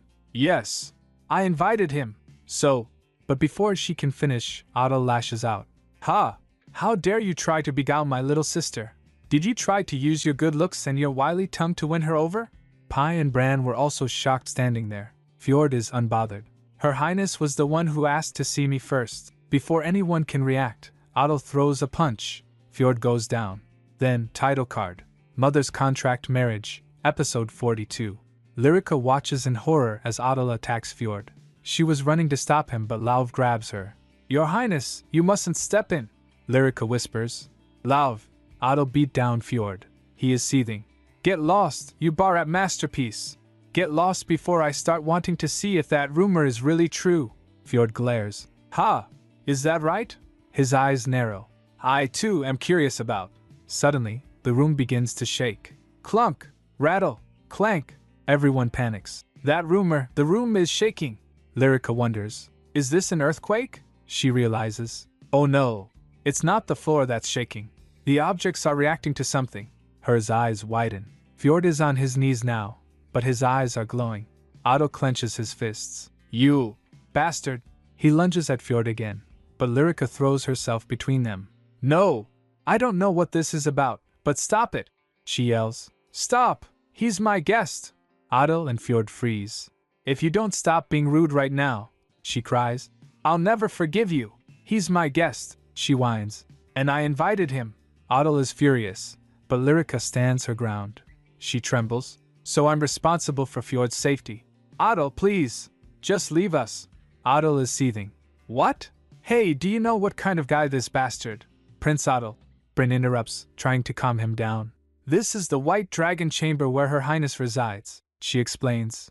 I'm sorry for interrupting you, but I couldn't stand by and watch you act so disrespectfully toward Her Highness. Adel is finally silent, but his anger is palpable. If you like him that much, do what you want. He turns and storms out. Pi and Bran also follows him. The doors slam shut behind him. Lyrica staggers. Bryn reaches out to her for support. Your Highness! That was scary, she whispers. I didn't think Adel would throw a punch like that. Her hands tremble, her legs shaking. She clenches her jaw, her lip trembling. She turns to Fjord. Are you all right? I'll call for the Imperial Doctor immediately. This is nothing, Your Highness, Fjord insists. You don't need to call a doctor. More importantly, are you all right? Fjord wipes the blood from his lip, a drop falling onto his pristine collar. I'm afraid I've caused a rift between you and the Crown Prince. He shrugs. He must have been one of the people you wanted to show your curtsy to. But Fjord is smiling. Lyrica thinks Adel called him a Barat masterpiece. Fjord is like the work of a master craftsman. It's like he's saying that what's broken can always be mended, when he smiles like that. A little disagreement isn't enough to cause a rift between us, she says calmly. Besides, Adel is clearly in the wrong because you are my guest. Also, your injury isn't nothing. Fjord insists. It's all right. It's not all right, Lyrica retorts, stepping closer. She grabs her hand and started walking. Have a seat, she says, leading him to sofa. If you don't want to see a doctor, then let me put some ointment on you. He was taken aback. Well, this is refreshing. She's getting worked up over nothing, he says. I'm really all right, Your Highness, he says internally. But I don't want to say that out loud. Then he adds, I've had injuries far worse than this while sparring. She shakes her head. Sparring is different. Getting hit is painful and scary. She thinks, in the past, to protect the one I love, all I could do was pray to the stars. But that's changed now. I am the master of the White Dragon Chamber. She clenches her fist. I should take responsibility for the power I have. So whatever happens to my guest is my fault. She says, I won't let you leave like this, Fjord. You may think it's all right, but I don't. She stares directly into his eyes. Our adorable little princess with rosy cheeks, lost in thought, wiping his blood.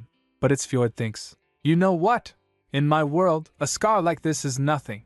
He thinks the heir of House Barat is trained to swallow any kind of pain. That is why the forest inside the Imperial Palace is the only place where he can find respite from his Barat roots. And that's when she came flying in with her heavy yet splendid parasol. The girl everyone thinks is a villain. You're a commoner from the slums, with faint noble roots, but no one knows where you came from. But you mesmerized the violent tyrant, which is something only a villainess can do. The tyrant's wife is a villainess, and that makes her daughter a villainess. I knew I'd been surrounded by nothing but lies. When I was young, I believed all of them.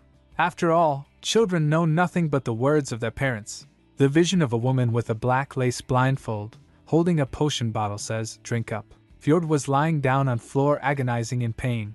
That's why I really thought that all my pain was his fault, his mother says. Open your eyes. The Crown Prince is the cause of all your pain. That bastard's name is Adel Sautakar. I thought he was the reason I was in so much pain, and why my father passed away. I hated him so much. But then, on the day of the Crown Prince's party, his 10th birthday, I saw him for the first time. Her mother's voice cuts through. That is your enemy, he recalls, and all I could do was laugh. But I couldn't really laugh because I was too scared of my mother. He was just a child. His eyes were full of deep fear, and his whole body shook with hatred. He was glaring at me like he was looking into a mirror and saw a boy. That's when I realized that he wasn't the one that was causing me pain. Then who was? It was something else. He looks up at his mother's face. We see the mother's face again, but now distorted and menacing. To become a talker and be the very best, you tried desperately to combine House Barat with the direct descendants of House Talker, who you so despised. So how happy were you when you finally gave birth to a son with powers? You thought it was time for House Barat to become the best, didn't you? Yes, congratulations. Your child is the masterpiece that House Barat has wanted for hundreds of years. But later her mother whacked him, saying, We have been pressuring the emperor to choose an empress from our family, yet he gave the title of empress and princess to those commoners. How dare he give the Taka name to such vermin? Fjord thinks. When that masterpiece finally breaks, Mother, what kind of expression will you have on your face? So, little princess, I'm sure you don't know this, but I put so much hope in you, because my mother has never hated anyone as much as she despises you. How dare those miscreants? They say an enemy of an enemy is a friend, right? I was excited to see how formidable you were. He imagines him asking Lyrica, Your Highness, how cruel are you? She replies menacingly, I'm cruel enough to put 50 grams of arsenic in your shot glass and give you 2 shots the next time. Fjord replies, How marvelous. You are my dream girl. Please marry me. But when I met you in person, you weren't exactly what I was expecting. Oh, Mother has fooled me once again. At that time Fjord thought, there is something intriguing about her. It might be good to get to know her a little. Now he thinks, but I'm starting to think my decision to do this was a mistake. Back to present he thinks, Your eyes in front of mine were so pure and transparent that their warmth made my fingertips tingle. Lyrica puts a bandage on his wound. All done. Fjord looks at her expectantly. She asks, Did that hurt? He opens his mouth to check. Fjord thinks, It's all right. Back at our manor, no one cares if I get punched in the face a few times, so I'm used to it. Well, he stumbles, dizzy. That's what I was about to say, but what's happening? I feel strange. The princess asks, Are you all right? Looking at her he thinks, What is this? It's so strange. Something is incredibly sweet. He grabs her hand, stopping her. Internally he says, Don't come any closer. Don't touch me. Fjord looks at her, troubled. You're going to make me feel even stranger. Fjord is sweating. My fingers feel numb, and my head is getting hot. He struggles to speak. Something is... My mind is going blank. After his clash with Otto, Fjord is left with a smile. Well, I'll take my leave. Peace be with you, little Robin princess. Lyrica wonders, but why does Otto hate Fjord so much? His reaction felt like he doesn't want me to see Fjord ever again. That bothers her, and she can't stop thinking about it. Remembering Fjord's face, she wonders, what was that look on his face? Later she asks him, Otto, why do you hate Fjord so much? Otto's clearly annoyed. Rika, I was about to apologize for that. He stretches her cheeks, annoyed. Otto replies, If I die, that Fjord bastard will take the emperor's throne. She was taken aback. What? Otto, please don't die. But Otto retorts, I'm not going to. He continues explaining that Fjord's father was his late uncle. After me, he holds the highest position in the imperial family. For generations, House Barat has only been a part of the imperial family by marriage. So in terms of legitimacy, he has more claim to the throne than I do because my mother was barely a noble. This is so frustrating. But Pai disputes this. But that's not true. Otto asks, What? Pai replies, I mean, the next in line to the throne after your highness is Princess Lyrica. Everyone is stunned. Lyrica asks, What? You just have to be a talker? But I don't even have that power thing. The boy continues, It would be ideal if you had that power and were a talker. But the most important thing is your surname. Otto realizes. Wait a second, is that how it works now? She cheered up and announces, Then that means I'm second in line. Pai laughs. Just then a servant informed, Your Highness. Otto says, Oh, it's here. He presents a pony. Here, this is my apology gift. Rika exclaims, What? Otto says, It's yours. Rika is speechless. It is. So that's why he told me to dress in riding attire. He says, I'm sorry about yesterday. I shouldn't have been so rude to your guest. Rika smiles brightly. I already forgave you, but thank you for apologizing. Otto stands stiffly beside her. She giggles, then Pai asks, What will you name it? Rika, beaming, introduces her new pony. Morning Star, because there's a star on its forehead. Pai says, Morning Star? What a great name! It sounds like the name of the century. Otto says, You should take it for a ride. Rika is nervous. But I've never ridden a horse before. Otto scoops her up and places her on the pony. All you have to do is this. You'll get the hang of it. He slaps the pony and the pony immediately bolts, and Rika screams. Lauv and Bryn follows her. One of the boys remarks, Speaking of the Barats, I just thought of something, Your Highness. We may have just realized that Fjord Barat has been pushed down in the line of succession thanks to Princess Lyrica, but the Barats would have already known this. They are serious about the throne, after all. So I thought the only way for a Barat to take the throne would be to get rid of the princess. But now that I think about it again, Fjord could also marry H. Otto cuts him off. Gah! I was just saying that Duke Barat could be planning something. It was hypothetical, Otto replies. You're being delusional. They would never even dream of tainting the Barat bloodline, Pai asks. But you do agree that it would be a politically effective move, right? Rika is riding the pony. Lauv says. Keep your back straight. Rika asks. Can I go faster? You know, Lauv, Rika begins. About yesterday, why did you hold me back when I was trying to stop those two from fighting? Lauv responds. I thought it could have been dangerous. I only found out that they would have listened to you after the fact. But if you had tried to stop them from the start, His Highness would have gotten more angry. She asks. Why? He replies. His Highness is very fond of you and thinks that you are on his side. So he wouldn't have been able to stand seeing you take the side of someone he hates. But after exchanging a few blows, I'm sure they both came to their senses. So that's why I think it was better to intervene at that point, she says. But the fight broke out in the White Dragon Chamber, so I should have handled it from the start. What in the world could I have done? Lauv says. In cases like that you could use me, Your Highness. If you had told me to handle the situation, I would have done what was necessary, she questions.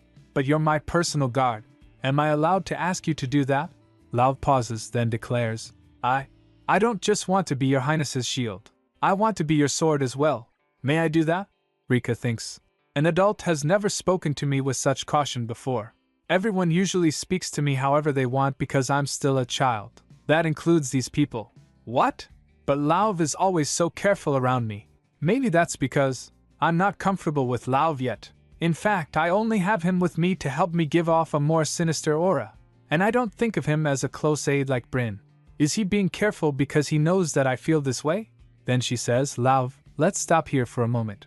Rika pats Lauv on the head. I'm sorry, Lauv. All right. You did your best, Lauv, she thinks. She's trying to act like the Emperor, she announces. I will use you as my shield and sword from now on. Whenever I'm in trouble, I will call for you, so be sure to come and help me. Lauv, looking touched, bows. She thinks, maybe a great princess isn't someone who does everything by herself. He replies, my strength is yours, Your Highness. She thinks, if I trust and rely on the precious people in my life to make wiser decisions and get better ideas, maybe I could also become a great princess someday. The group waves goodbye. See you later, Your Highness. Later a servant informed Lyrica. The Empress has arrived. Rika's eyes widen. Mother is here? She runs to greet her. Mother! The Empress calls out. Lyrica! And embraces her daughter. Then she glares at Lauv. I came as soon as I heard Lyrica's personal guard was finally chosen. But it's him. She glares at Lauv. How dare someone like him stand next to my daughter? In my past life he was. The flashback is dark and distorted. The Empress clenches her jaw. Then says, Rika, I came to talk to you about something, so let's sit for a moment. About your new personal guard. I'd like to replace him with someone I'd prefer. Would you mind if I did that?